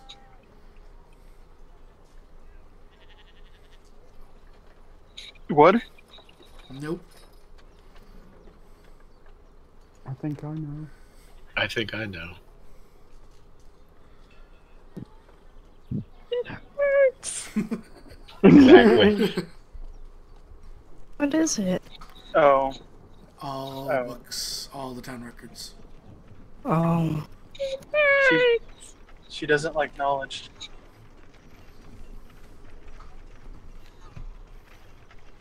that sucks. Roselynn wouldn't know. Nope. Antlyn nods and looks to Roselynn and says, I'm going to go find my father. I need you to go back to the others. That is fine. He I'll nods. take you back. He nods to her and looks to the chimney once more, and then quickly makes his way to his dad's house. Okay. So, Roselynn, you meet up with everyone else as they're preparing to leave. Anything that you say to them, or any conversations that happen between them and Roselynn? Welcome back. Where's We- Antlyn? He went to go meet up with his father. We found, and she'll lower her voice, we found the rest of the elder's body. I see. An unmarked grave. Ouch. Thomas looks around to see if anybody's listening. No, I mean, there's the other couple people that are on the caravan, like the guys that drive the horses, but they're kind of just making their way back over, giving you your space. I mean, you guys aren't, like, broadcasting, they're just, making Yeah, the horses away, Roselynn- hooking them up. Roselynn had lowered her voice, so that if there was anyone Yeah, it's just you guys. eavesdropping. They see if you guys are having a private conversation. They don't. They know that if they need to be made aware of something, you'll tell them. So Mm-hmm. they're giving you your space.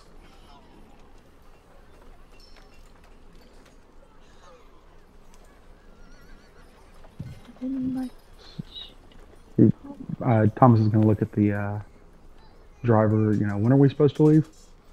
As soon as you tell us ready, we were supposed to leave for hours, but not like we want to kick up our feet or anything. One yells over. Looks over at Maad and Illiyanna.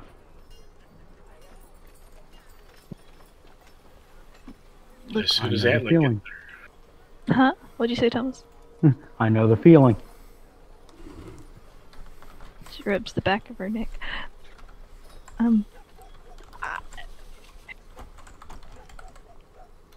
Maybe we should see if he needs help, or did he say What? he was gonna come back soon, or? He didn't say when. I would assume that it won't be long since we are waiting. And I would assume that he wouldn't want to be stuck in a town with. Yes.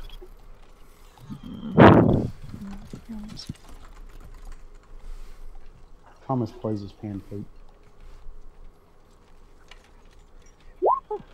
You Okay.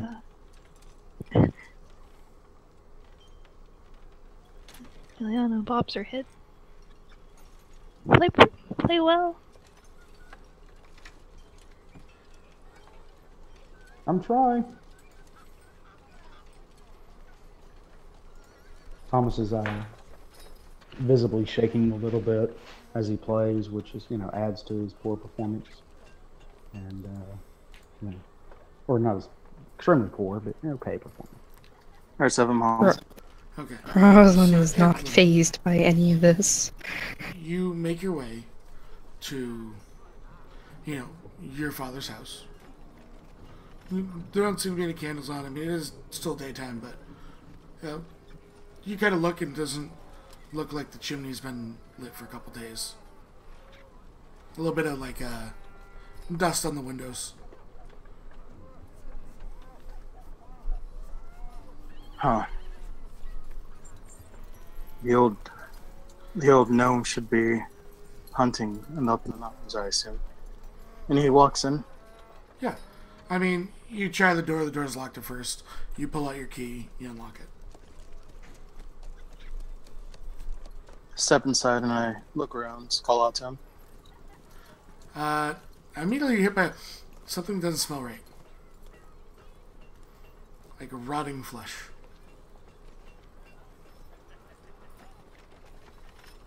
He follows his nose to where it is.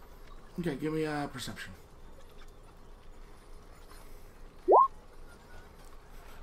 You follow it to your old bedroom. You swing the door open. Your bed's thrown against the side. You see like a hook in the ceiling. But you don't see any meat.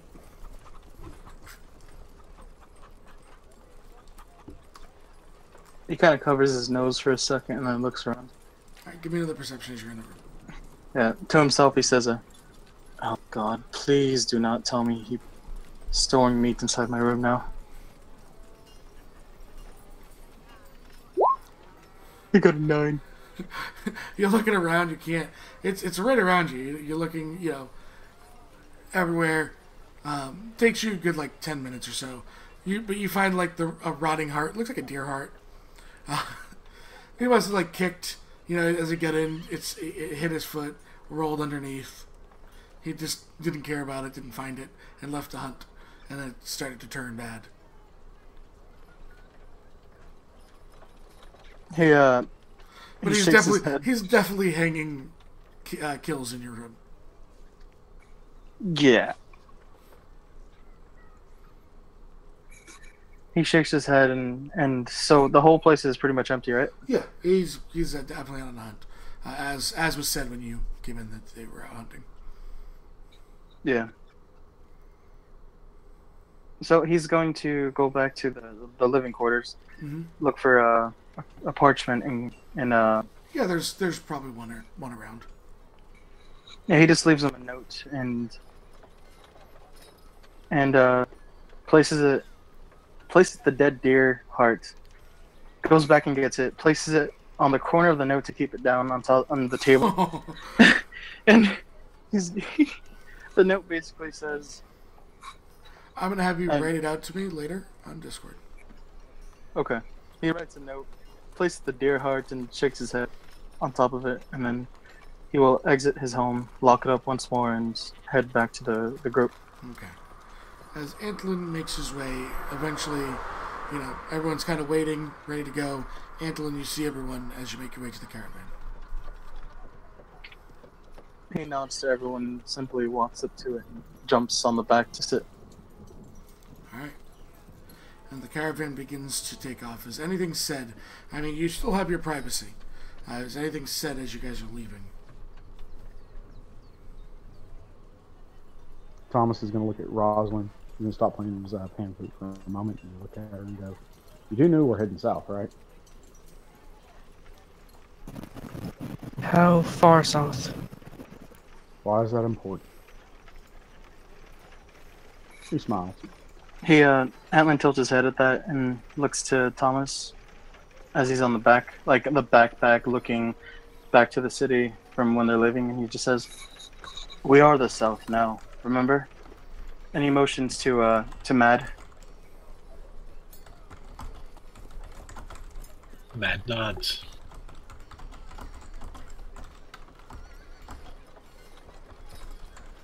Illiyanna's writing. Thomas looks at Roselynn. Waiting. I'm sorry, I couldn't hear you over the sound of the loud rain. What did you say? Yeah, whatever. Hurricanes, whatever. Yeah, hurricanes. What did you say? You're so special. He's gonna look at her and he looks at her and says, "Why does it matter? Why is that important?" I'm just wondering. Is there a place far south you don't want to go? Just so we know. She like swallows and says, Breanne says, we are at the point where we all need to trust each other and stop hiding things. Because there's a chance that we all could die together. Once this assassin problem is over, I'm leaving you guys. I don't I'm blame not. But I'll I'm miss not. you. You can't leave me. Who will tuck me in at night? Who smiles?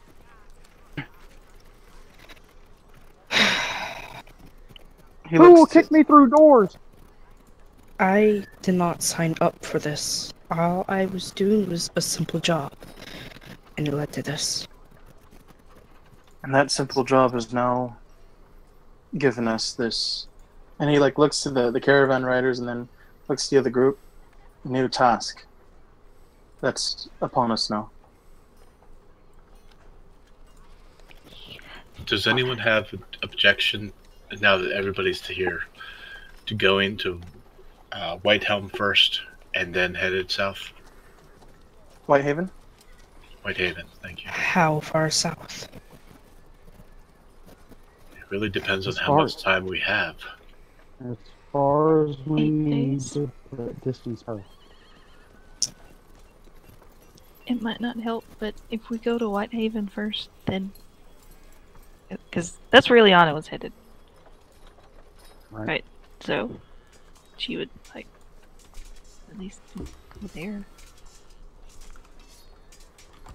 It would not Breanne be... is gonna look at Roselynn and say, in the end, I don't think anybody's going to want to protect somebody who's keeping a secret. And she chuckles a little bit. Thomas smiles and goes, "Lady has a point." You hear Speaking another of which, voice? You hear another voice? She doesn't wait. Hey, mind your horses. The driver looks back. The horses are fine. Looks back and just cracks the whip as you guys are going. He just heard Fine. horses. He's not really paying attention. Fine. I will say this. The frontier is not a favorable spot for me. If we are got going south, I would rather not go to the frontier. Thomas looks at her and goes, "Well, with all due respect, pretty lady, we may not really have a choice." I would prefer to not go down there. I prefer not to be hunted, but guess what? Shit happens. I feel like You don't have to stay. I mean, if you think your guys' job was to get me to back to Whitehelm. So, Whitehaven. Whitehaven. Sorry. See what you started, Okay. Craig. You got me No, confused. I started it last time. I kept going.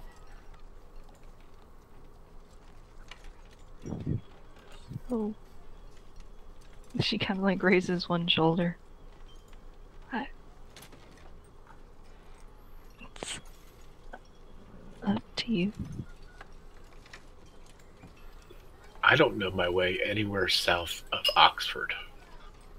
I'm going to have to rely on you to guide me. Pointing to you'll learn. To everyone. Okay. Yeah. let's- Been I'm sorry, farther go south? What's that? She asked, you haven't been farther south? No. I haven't been here very long. How far has the caravan moved out of the city? Oh, you're only, miles up the city. It's not been very long as you're having your conversation. Alright. while they're talking, if they're still talking, Antlyn's just looking back to Southacre and simply like kind of says to himself, but out loud to whoever is listening, whatever. He just says, I fear that the next time I see this place, nobody's going to be here.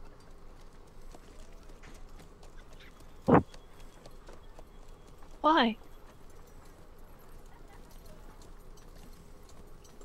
The Elder's chimney was smoking, and it has not done that for many years, actually. Why would it? The fire was lit whenever I went over, but no smoke. Seth, remind me, as far as I've lived here, and every time I see the Elder, does he have a stack of wood anywhere? No. He just looks over his shoulder, looks to, But you never never thought about it because the magic is so rare that that's how he was doing it. But and keeping himself warm, but you guys never questioned it. You know? I realized that's what I You realize something's off though because there's smoke and now okay. thinking back and your mind's seeing what you've seen and seeing basically most of you have seen magic for the very first time and realized something was wrong when it was happening. You realize that something was off. That's why you're kind of making these connections. Yeah, he just looks over his shoulder, looks at Illiyanna and the others and says, that woman is now residing up in the Elder's home. And what she told me directly when we were all inside that room was, well, to all of us, is that we know too much. And she did not like that. So I found it odd that there was a smoke coming out of his chimney. And as far as I'm aware, the Elder,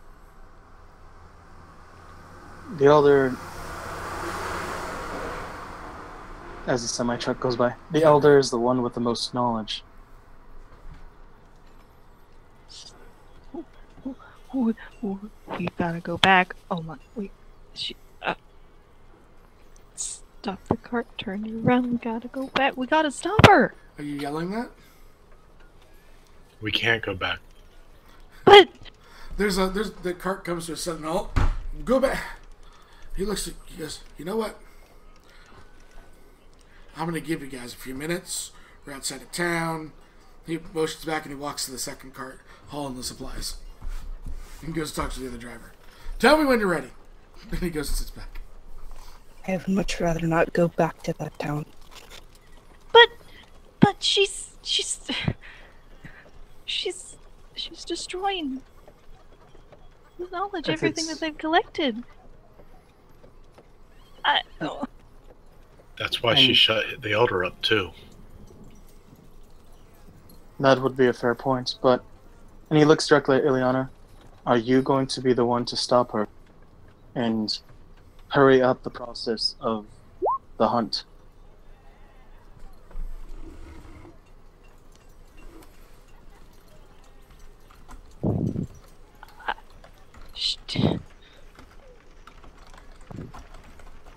We should move forward and...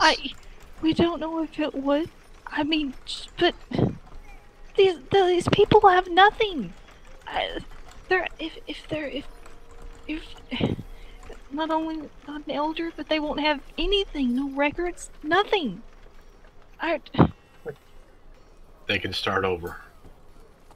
Which means I have nothing anymore. And he kind of looks to her with a sadness. So why don't you want to help?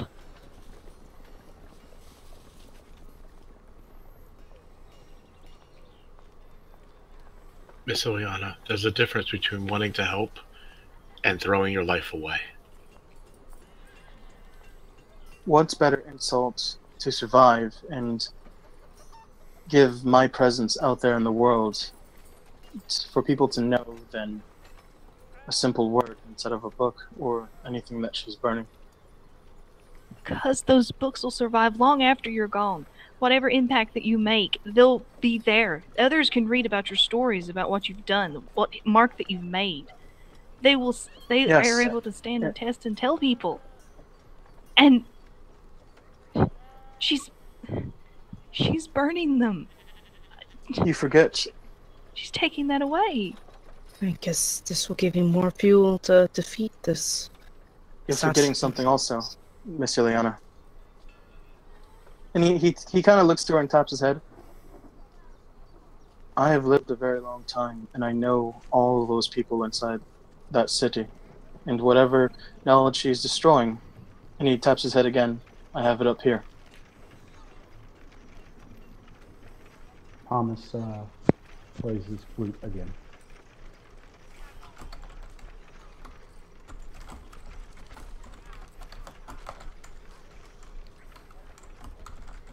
How did it already roll? What'd you roll?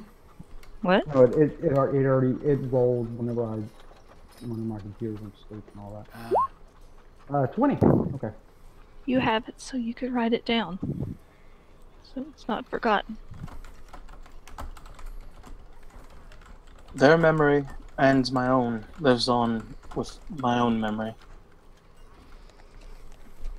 Thomas And yes, I clarified can. that statement. Of course you won't understand.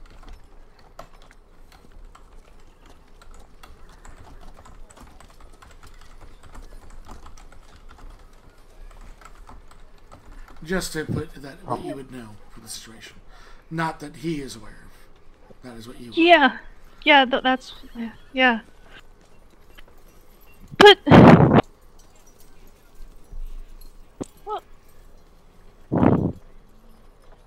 What if there's things you don't know, Mr. Antlyn?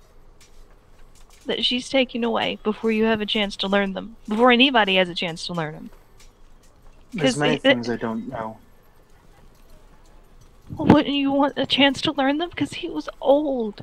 Oh, very old. I didn't get a chance to talk with him much, but... He's seen things. He's done things. And she's destroying whatever legacy that he had, that he left behind. Do you not know that I understand that also? I'm not asking you if you understand. I know what she's doing, and I know that we still cannot go back. Why I've can't we lived there all my life. I know the man, and I know that my father lived in that city also. I knew every single person there, as long as I also hunted. I understand that, but I don't understand why. Do you understand? What? I understand your pain far more greater than you think.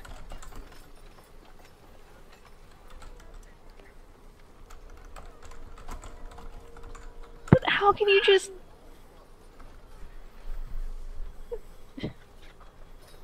What sit would there you like suggest? it's nothing?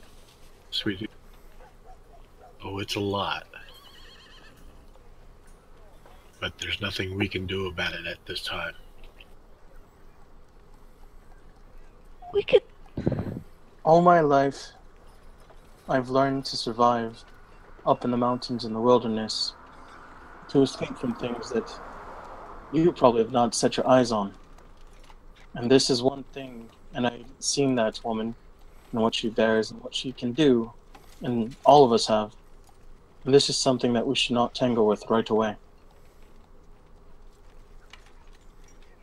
If you wish to feed his memory and give it any bit of justice, it's to survive and move on.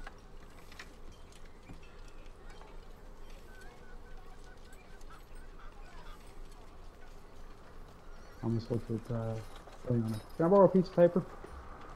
Maybe a quill? Who did you ask that to? Illiyanna. I mean, that's smart. Yeah, she had you an extra quill and an extra piece of paper. Thank you. He goes off to the side and starts writing something.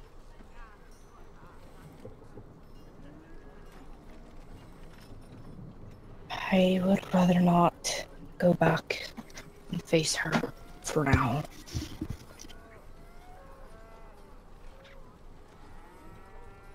We need a plan, and we're not ready yet. As much as I wanted to kill her right then and there, I knew that she may be too powerful for us.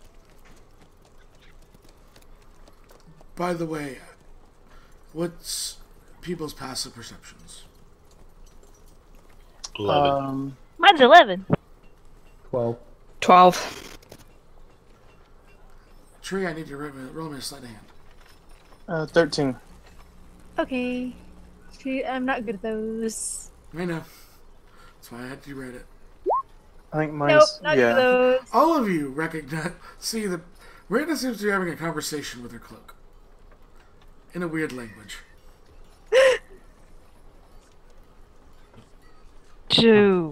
Thomas stops writing for me. language? What languages do you speak? Is this one of those moments where I have to DM it to you? Or No, you can do just I tell me what say it? language you speak. Okay. Elvish, Common, Dwarvish, Halfling, and Orc? Nope.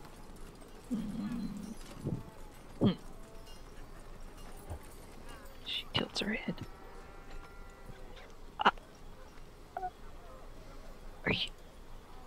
Are you talking with your cloak? Breanne kind of just like looks up, her eyes widen, and she's like, no?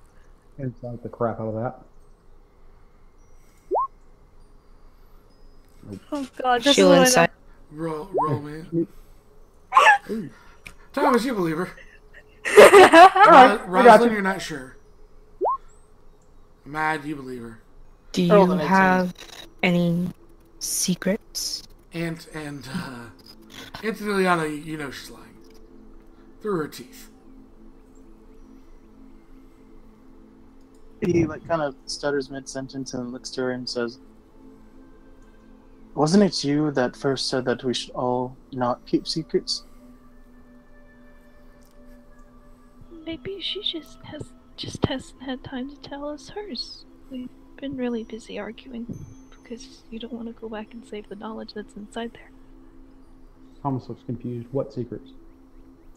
By all Breanne means, kind of looks down and her voice gets very low, and she says, I'm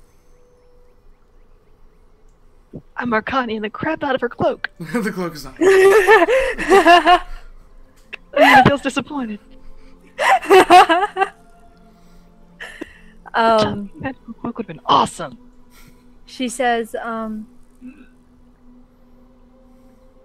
if people know my secret, there's a chance that a life could be lost. Thomas looks around and goes, "Dear, I'm pretty sure that like 6 lives are on the chopping block right now." No, not mine. You hear a small voice from behind her. But my life's not one of those. At least I don't think. Looks around to see who's listening. You don't see anyone. No? It seems We she should came from the cloak. Yeah, Breanne was just like, not my life. We do need to start getting on the road again. Get as far away from here before nightfall as we can. Thomas keeps writing.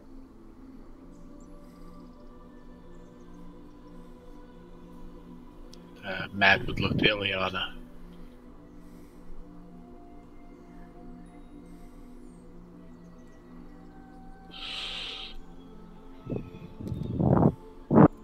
Roselynn would eye Breanne and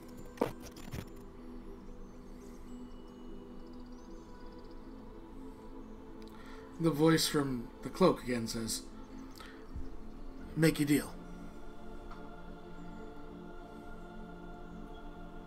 Why is your cloak talking? A deal? I don't know. The last one worked out so well. I promise you it's a better deal. No one dies. I mean, that's cool. I don't think you could kill me twice. You hear a little small chuckle. Deal is, we tell you our secret. You tell us yours. All of you. And you don't attack me. Why would we want to attack you? I don't think I have a secret to give.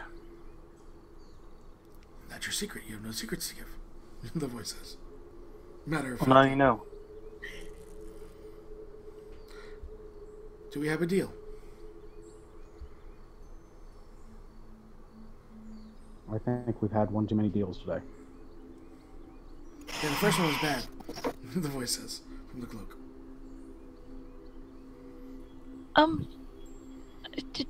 Did you hear? Were you there when? Are you on the list too? Not to my knowledge. I don't think she saw me. Oh, that's good. I have no plans on attacking you. Illiyanna shakes her head. What about the one that punted the halfling? I don't like Breanne looks at this. Roselynn. I don't know her. She might. She seems. I think we all look at Roselynn. The entire party looks at Roselynn. It wasn't my fault. He walked right in front of me. A small scaled head pops out next to hers. As players, you recognize this as a gold wormling head, about the size of a cat. To you, you see this bright golden lizard-like head with tiny scales that is speaking to you in common. Roselynn will jump and kind of scoot away, like, what are you? Thomas goes, "Whoa!" How are you doing that? Is it a trick? What do you do with it? Is it some kind of like ventriloquism? How do you do it? What is it? Where did you get it from? What kind of creature is it? It's very pretty. Why is it shiny? If I tell you, remember the deal, okay? No attacking you. Tell you a secret. That's it, right? You can call me Bellamine. Hi, Illiyanna. You know those really bad stories about that seem like they're myths? About dragons? What's a dragon? Me? You know what a dragon is. No. Thomas just, no. This is bad. No. He looks good. No. See, I'm a good one. Yeah, be like I'm that. sure they all say that. No. Why are you saying no? I've never heard of What? a dragon, and I've never seen one. Thomas heard stories. And this creature looks odd Wait. from anything I've seen before. Oh, have you not heard us tell about them? I mean, the bards tell about them? I hunted a mountain Yes. for many years. I don't know exactly what you're referring to, or the term dragon. Thomas backs away from, like opposite side of the cart from, Alan moves towards it to touch it. from Tree's character. Yeah, from Yeah, Roselynn will be probably do the same thing as Thomas. Are you- No. She doesn't know. she. You don't look like but you she- could she- take care of a town. Suspicious. Are you related to lizard folk? Shakes his head. No. They're He weird. looks oddly to Maad and say, lizard folk. Yeah, I've heard tales of men who look like lizards. 2 inches tall. No. Full-grown men. He points to Thomas, like him. Like,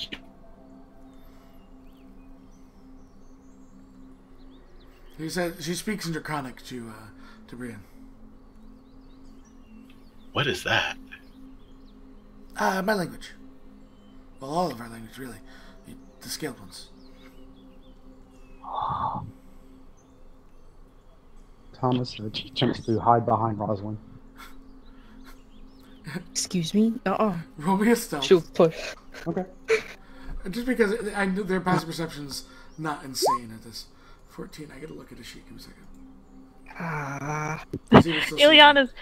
Illiyanna's like half freaking out, half like I'm marked for death anyway. I mean, this can't get any worse. So the little one hides good. He says in comment.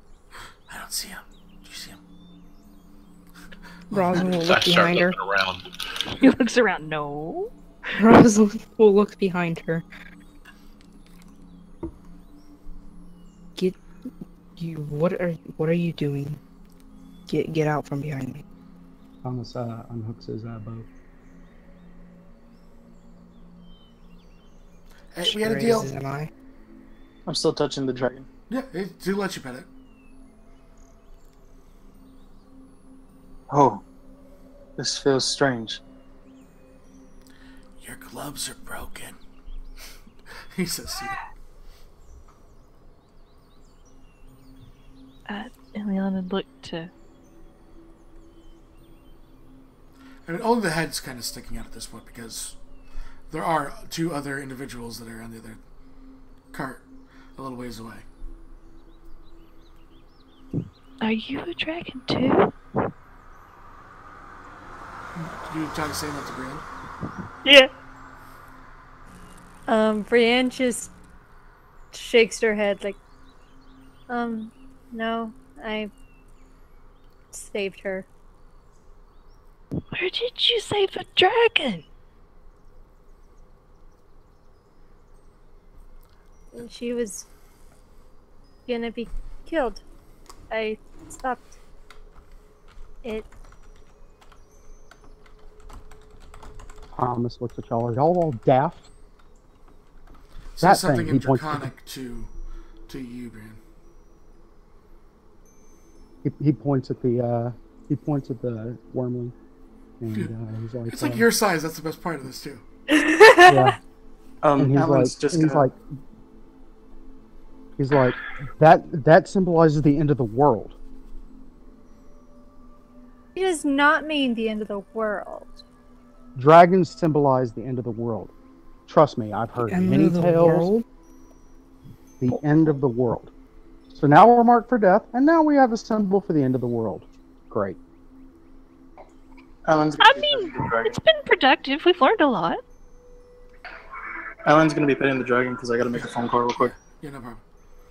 It looks too as Antlyn's petting it towards like your kneecaps. Roselynn to address back to Thomas. To be fair, I was a symbol for something different. So, and looks back to everyone else. Yes, like I'm sure that the evil dragons never say that as well, right? All dragons are symbols for something else. Looks to you and matter of fact says, "No, I was a symbol for Acaen." And looks back. Acaen? He lowers his bow. Snarky little thing. Acaen. Can you spell To the that? other ones, I will, yes. Who was Acaen? Thank you.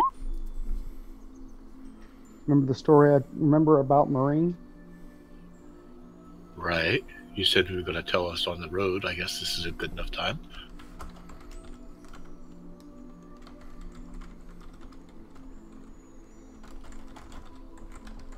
Thomas nods. He thinks for a moment. You know, sits there just contemplating something, and he puts again the pan flute slowly to his lips, and just starts playing it, you know, softly for a moment, and kind of in a quiet contemplation. For 21.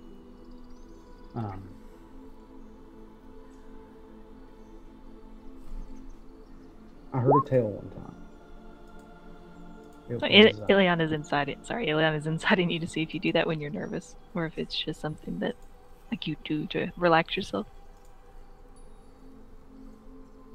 I mean, he'll play it whenever he thinks that it's necessary.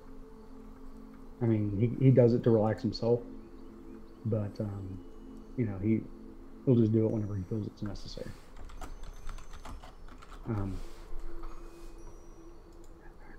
I heard a tale once about, I don't know where the story was from, but it's about a person called Acaen the Hallowed. He lived for over 400 years. But that's not the amazing part. The amazing part is he ruled for 378 of those years. Thomas, you know, waves his hand, kind of a grand passion, you know, as he tells the story.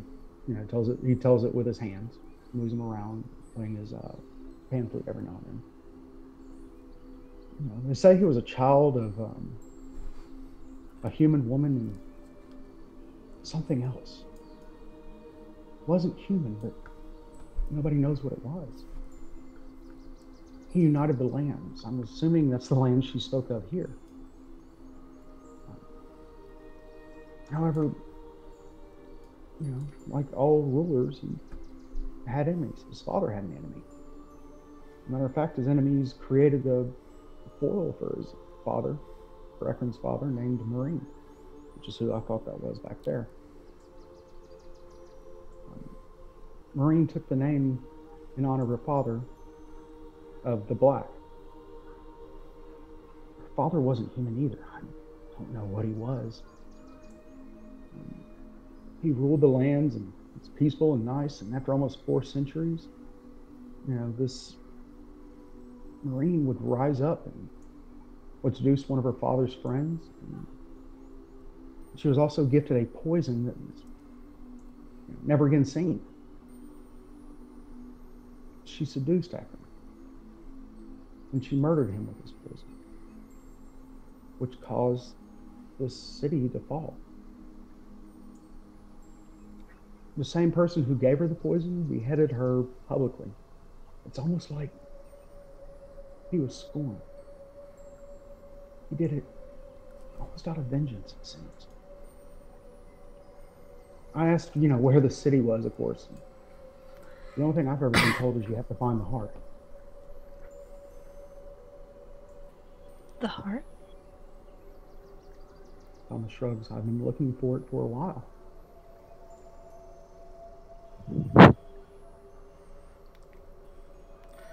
Bellarmine smiles and looks to Breanne and goes, "She found the heart." Thomas looks at her. Where? Bellarmine looks to you. No secrets.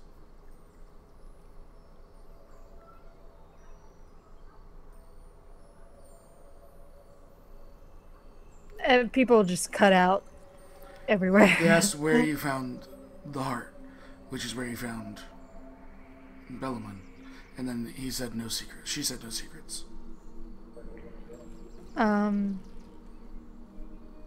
Breanne, let me go with my notes. Breanne says there was an attack on our tribe land. And a few of us escaped, me included, and there was a watchtower.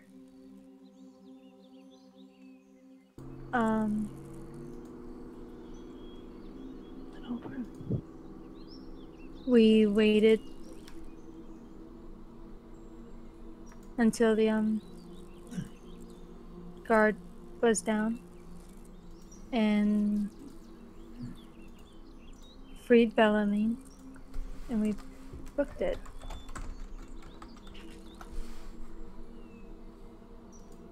It was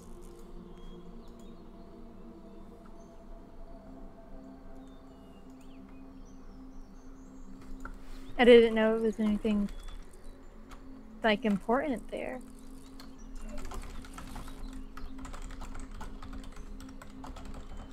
That is strange. Alan stops petting the dragon. At the mention of the tribe lands, I knew there were more than one tribes, right? Yes, you did. Yes. Which tribe were you part of? Or are you part of? As far as I know, there's nobody else a part of my tribe. The Monsu tribe, they were the reason for the attack.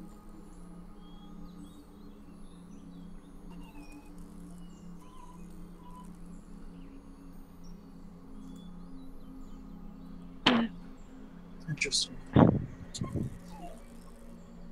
Arna was right. The plains aren't actually endless. The tribes are the reason that people never come back.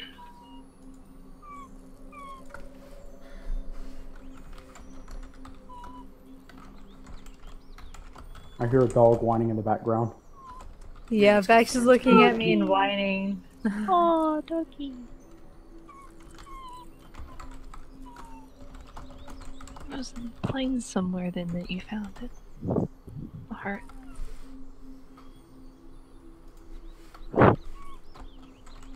Not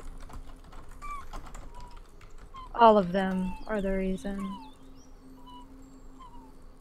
that people don't go into the tribe. Vex is just looking at me and whining. Alan's just tapping his chin and he nods. I think I'm understanding now. Understanding what? Thomas looks at him and then explain. No, I'm understanding more. Because he says, and he points to Maad, Oh, whoever goes past the mountains do not come back. And he said they were because of the tribes. And if... Go ahead. no, go on. It cut out for me when you said no. I had a brief second of rage. It's okay.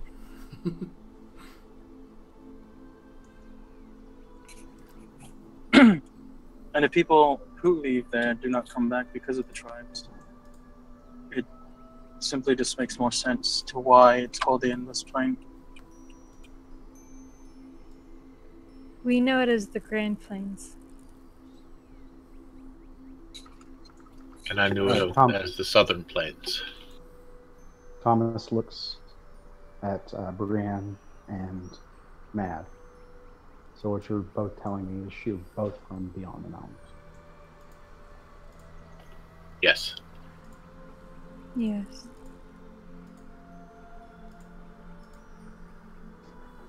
Thomas looks around. Anybody else? The dragon raises one of its hands. Slowly. Hands down, spawn. Paws down. Thomas points to the dragon and says, "That is still a symbol of the end of the world."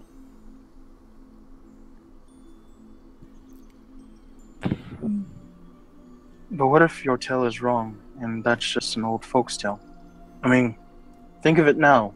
They called, from our standpoint, the Endless Plains where people never return.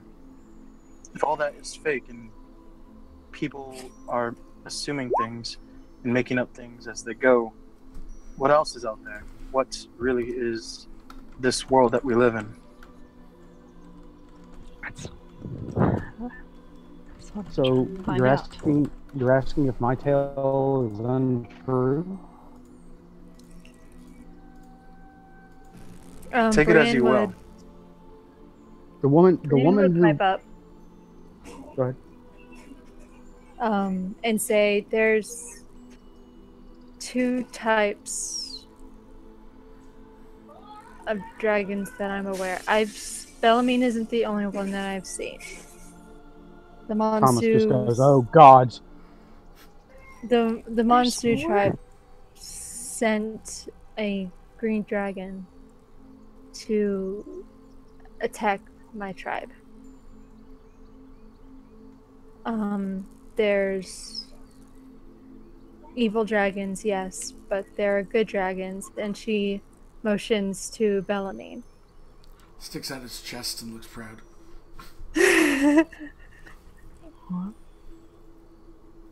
I'm sure all dragons think that they're good dragons. I'm sure they're good at what they do, regardless, even though sometimes it's what we consider bad. There's kind of an inquisitive look at you, Thomas, from Bellarmine, and goes, "Are there good and bad? What are you? You're just short. I'm sorry, I don't know your name. Other than Thomas. Are there good and bad Thomases?" Not sure if, because you keep just calling it dragon, so it thinks that Thomas sure. would be here. I'm sure. So then what's the difference between me and you? I'm not the symbol of the end of the world. Do you want to be? Because I don't want to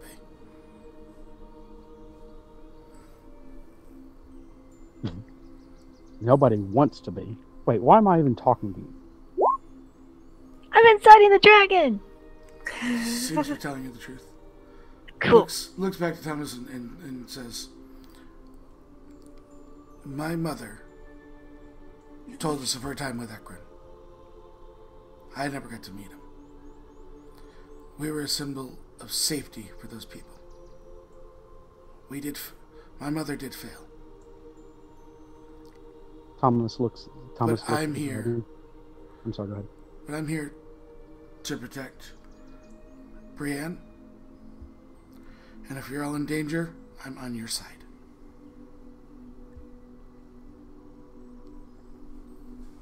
Thomas just sits there and huff. Good. Completely honest. Roselynn, you get that there's a very special kinship between Breanne and Bellarmine.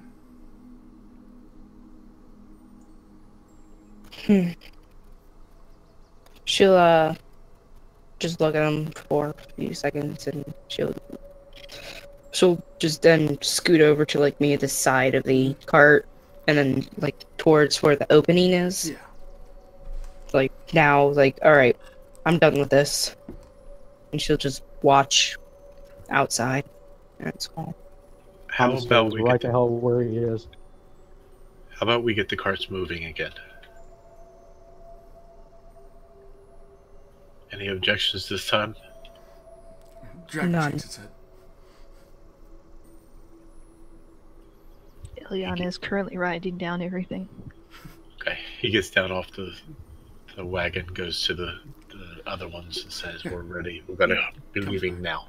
Yeah, comes back up. Cards start going. Thomas, you're in it, right? Yep, Carlos, I'm just at the okay. back of it. Yeah. He just keeps eyeing the dragon. It's looking around at everyone. It can actually put faces to names now.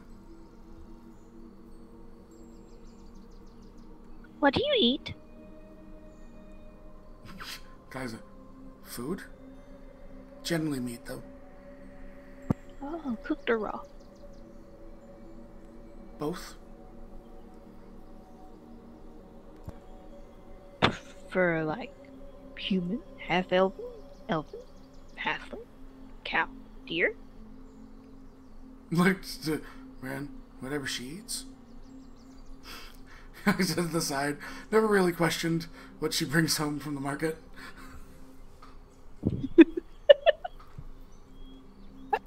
I like to point out how Illiyanna, half of the list was actually racist. You know, racist.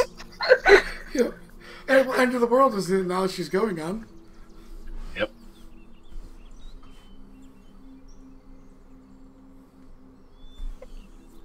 These are important questions.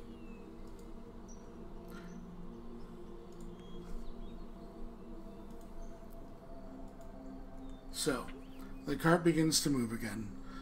You guys make your way to the first camping point. As things are being set up, Are you camping near the two cart drivers, or are you camping away from them so you can have more discussions? What are you guys choosing to do? I'm not saying like you're not going like miles away, but enough where you have your own sort of camping area, which is separate from them. Separate, yes. I imagine separate so we could talk. Just so we don't accidentally. Yeah, no, they're like, you know, they're eyeing you guys up because you're being more secretive. And normally you just have conversations and involve them on your travels, but they could care less. They're playing a lot of cards and dice. Good for them. I'm glad they're happy. Alan kind of sticks more to a tree if they're camping away from the other guys, just to keep more away from his group. Okay. Like he's out in the open, he's just a little bit more away. Thomas sits by a tree and thought, playing asleep. Roselynn will be by the fire, watching it. Okay.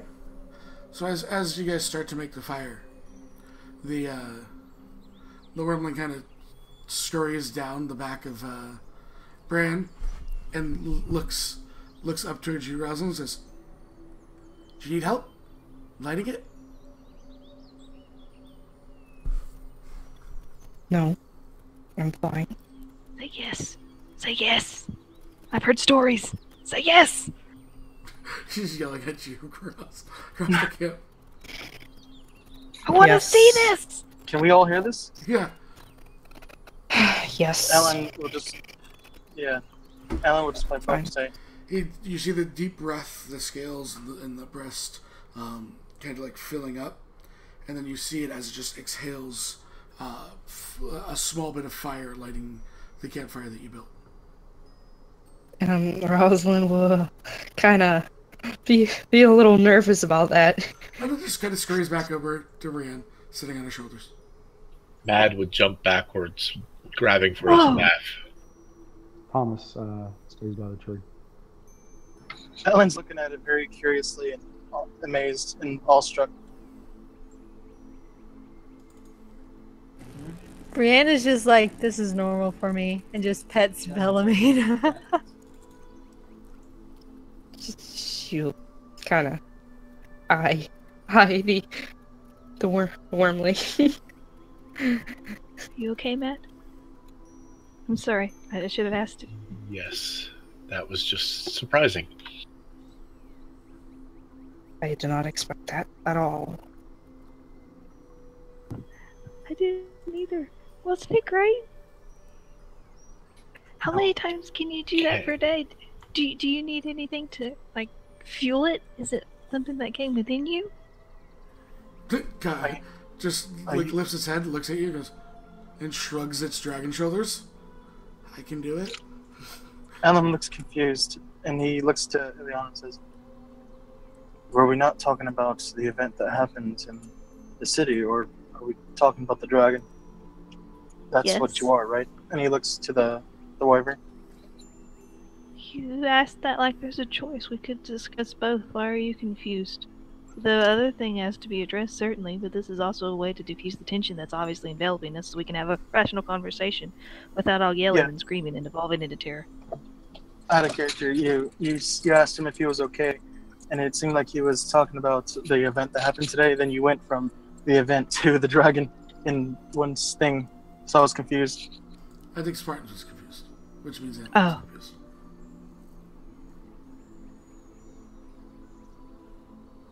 It was the way it was worded from one point to another point in one whole sentence. That's why. No, I mean, when you bring that up, Illiyanna just falls silent and goes back to her writing.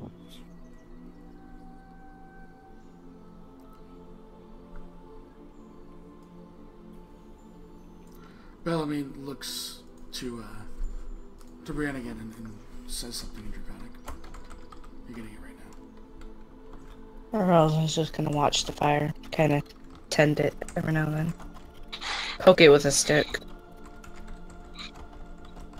Antlyn looks to the two as they're speaking, and he says, Can you teach me how to speak that language? Speak that tongue, I should say. Looks over and just looks back to Breanne. I taught her. It took a while, but I did.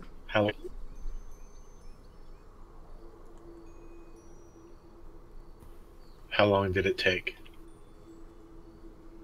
Kind of looks back to you and says, it was over years, but we didn't do it every day. It was just kind of growing up.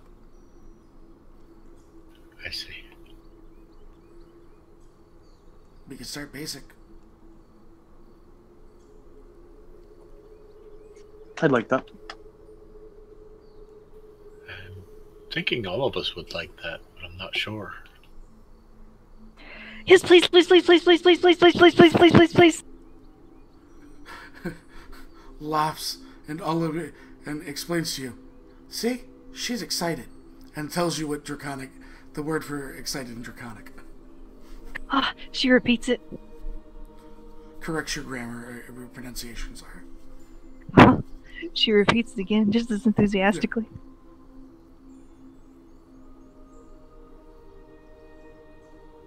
It will be campaign-wise, by the way. You'll eventually learn draconic. Sweet.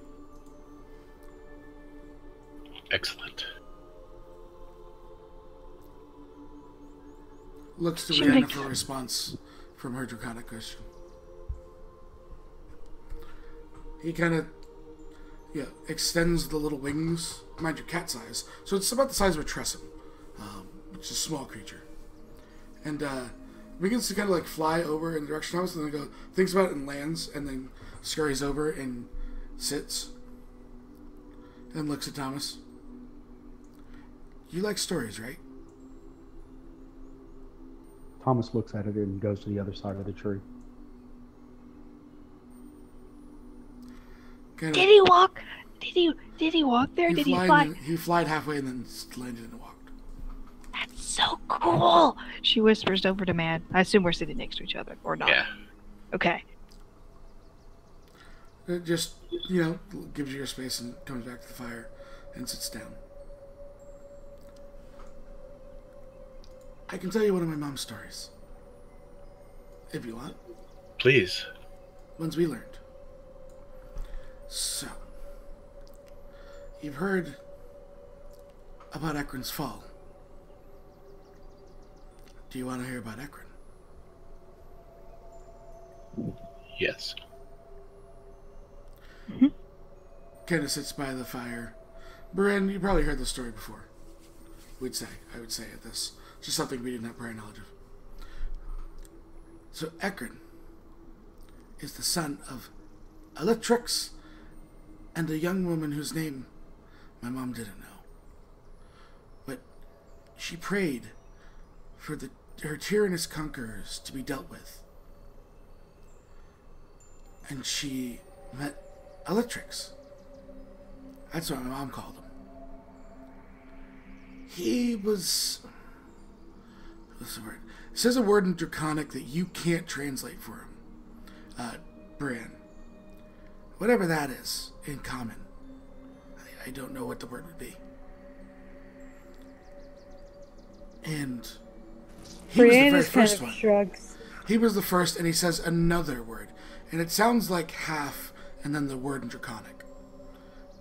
So he uses the phrase demi, by the way, so that you guys can add a character, put it together, and says a word in Draconic. He was the first one. The very first one.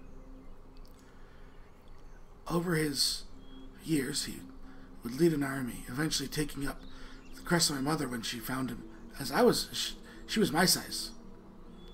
And he conquered the tyrannous rulers. And let me just see if I have names here for him. I think I do.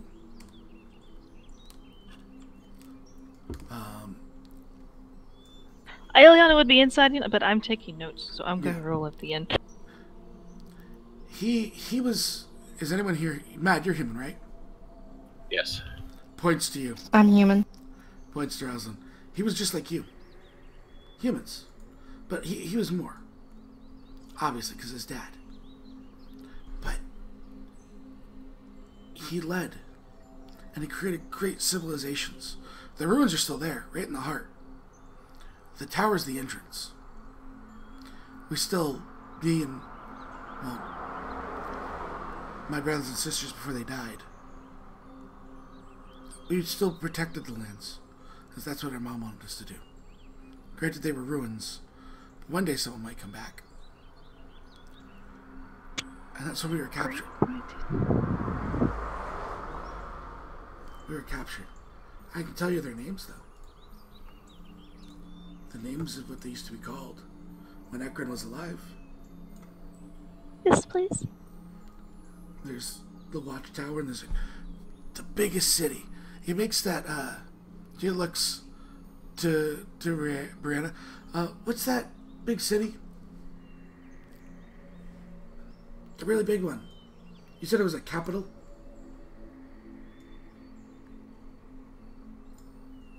Like Hill? Yeah, that's it. It makes that look small.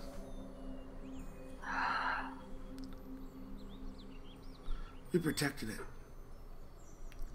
until I was caught, and we had to run from the green. Helen looks to the others and says, "Is that big?" It's the largest known city. Yeah, he has never been there. Or Oh, gotcha.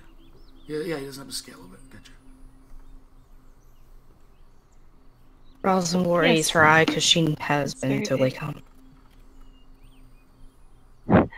It's he knows that. very big.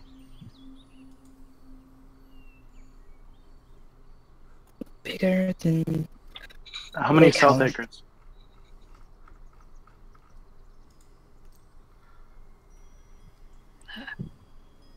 How many Southacres? Like 4, 5? Like Helmut's 4 or 5 Southacres. So it's bigger than that. Ellen's eyes go wide. Breanne, would you know whether it's larger than... darn it, I just had it. Elderhelm. Where's that? Say that again? Would you know whether it's larger than Elderhelm?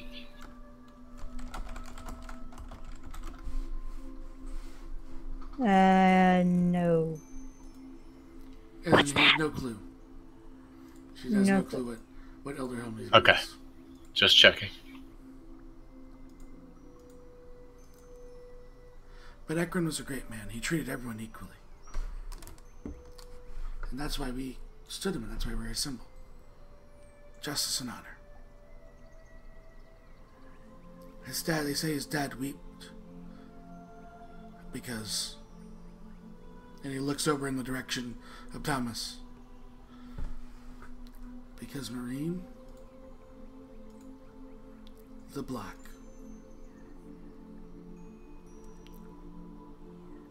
she was a tribe once. Her mother.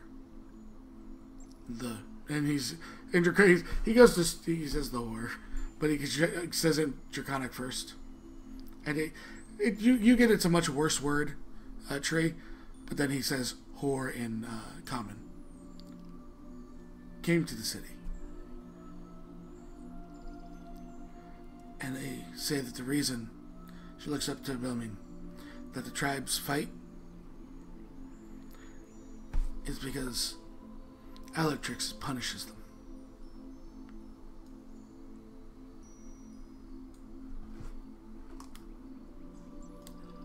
So the sister of the woman that is trying to kill us was with those tribes? Shakes his head. Looks to Maad. I think No, beyond the Anya- plains. Anya was from where it sounds he was from. Anya? Was that her name? Yeah, Anya. Oh, that's right. I have it over here. Okay. Yeah, Elderhelm is where I'm from. That's north of the plains. Sounds like an odd city. Or town. City. You've never been there. It might be lovely. Is it larger or smaller than Whitehaven? Much larger than Whitehaven. It's technically He looks- larger than Lake Hill. He looks But you haven't to seen Lake Hill. Right. he looks to Maad and says, "How many Southacres?" Oh my God. So he said what? There was 5 Southacres in In Lake Lake Helm. Hill. Yeah. So there's like 7 Southacres. I can't believe this is turning into a measure of measurement now. Oh, I hate you so much. But I love you at the same time.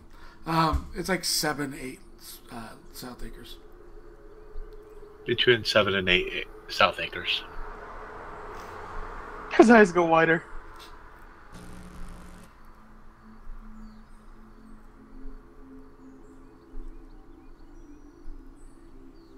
Please continue the story.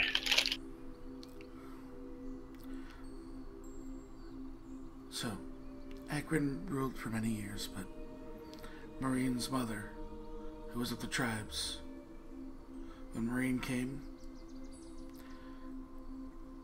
the jealous other that Thomas spoke about, his name was Zynos.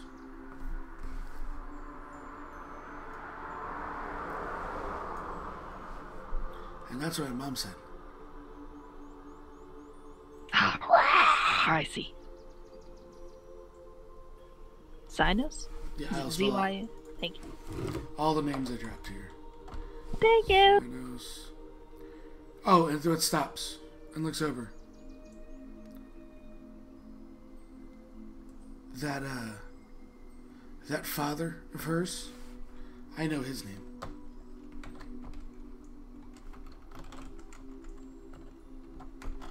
His name is Sirius.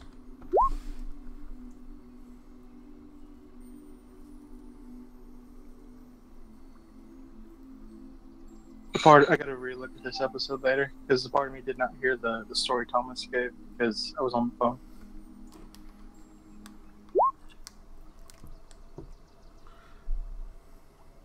phone. Serious Black. That was my favorite character in Harry Potter series. I had to. Fine. Sirius Black looked like my dad.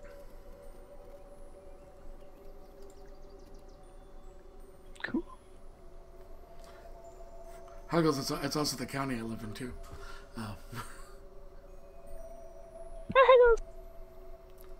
Say Huggles. Kind of scurries up on Breanne and looks at everyone. If we don't work together, you'll all die, and I can't let her die.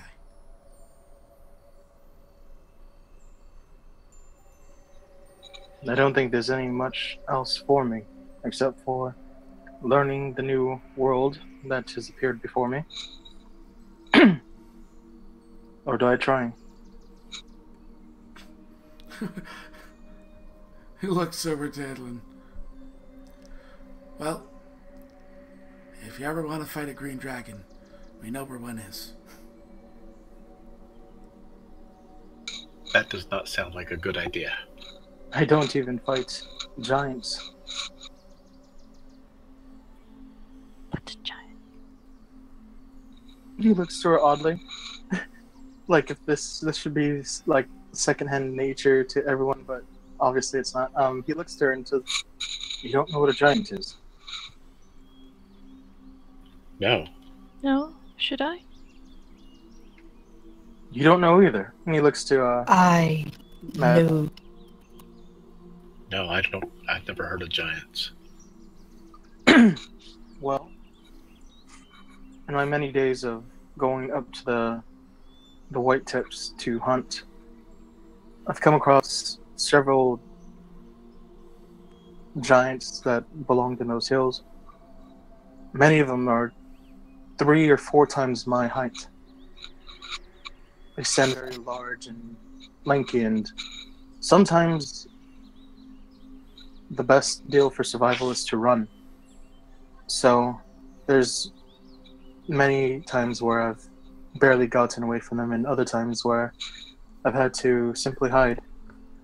They are large, large people that can squish a man's head or a dire wolf's head in a second. Sounds almost like an Etten. He tilts his head and looks to her even odder. It's like, a what? Spell that? Ettens.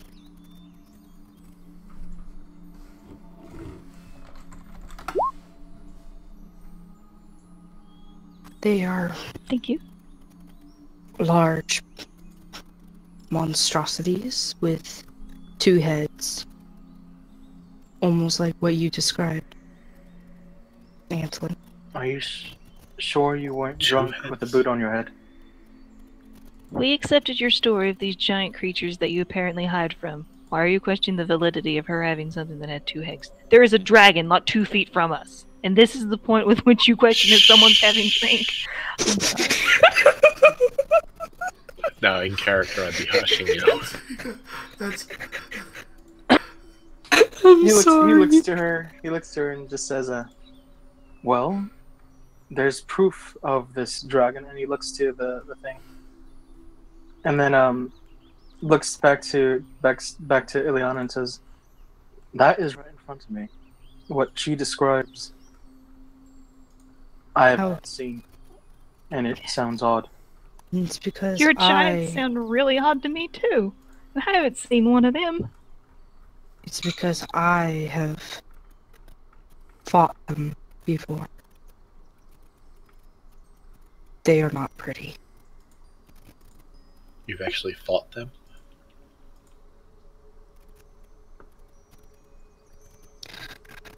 Not alone.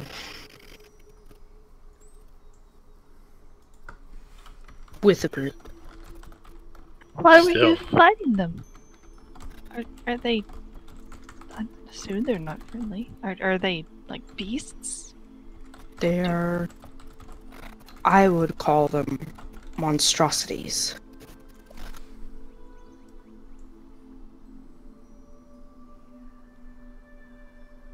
Yeah. I have fought with a very large group, and it was a paid thing. We would lose lots of people during these fights. But they had to be done. They would terrorize places. Does that mean that you're a mercenary?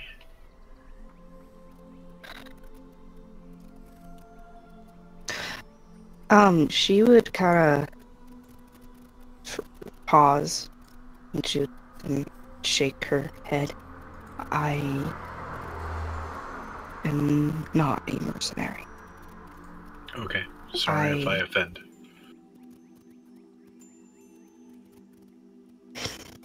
Since I will be stuck with you guys, I will tell you this. I am an ex-mercenary.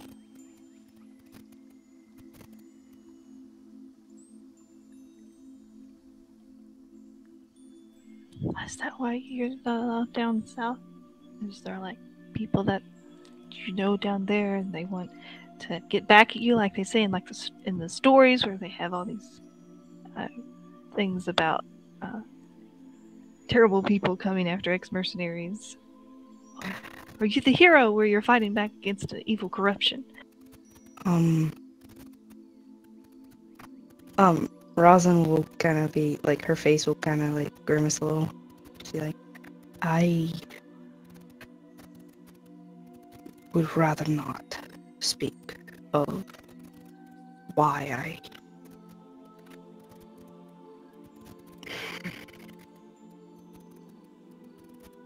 I would rather not speak of it, but yes, the people down there are not friendly with me.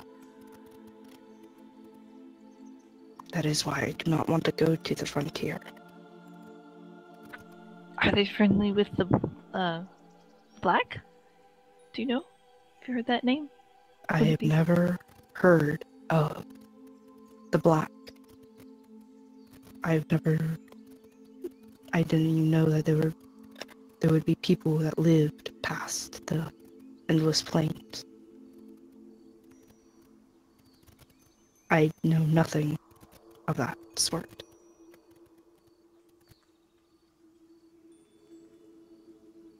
And if the Black had ever had relations with what is down there,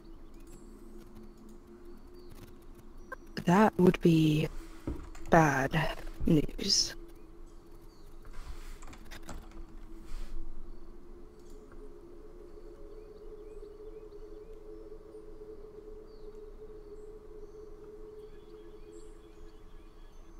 Not surprising though, but bad. So, as the fire starts to die down and everyone makes their way to their respective tents for the night, that is where we are going to call tonight's session. As, it is 12:30. We get an hour late start. Decided to still go for about 3 hours. So, we'll get you guys all next week here. So say goodbye to Twitch, everyone. Bye, Bye, Twitch. Bye, Twitch. See you next week. Bye, guys.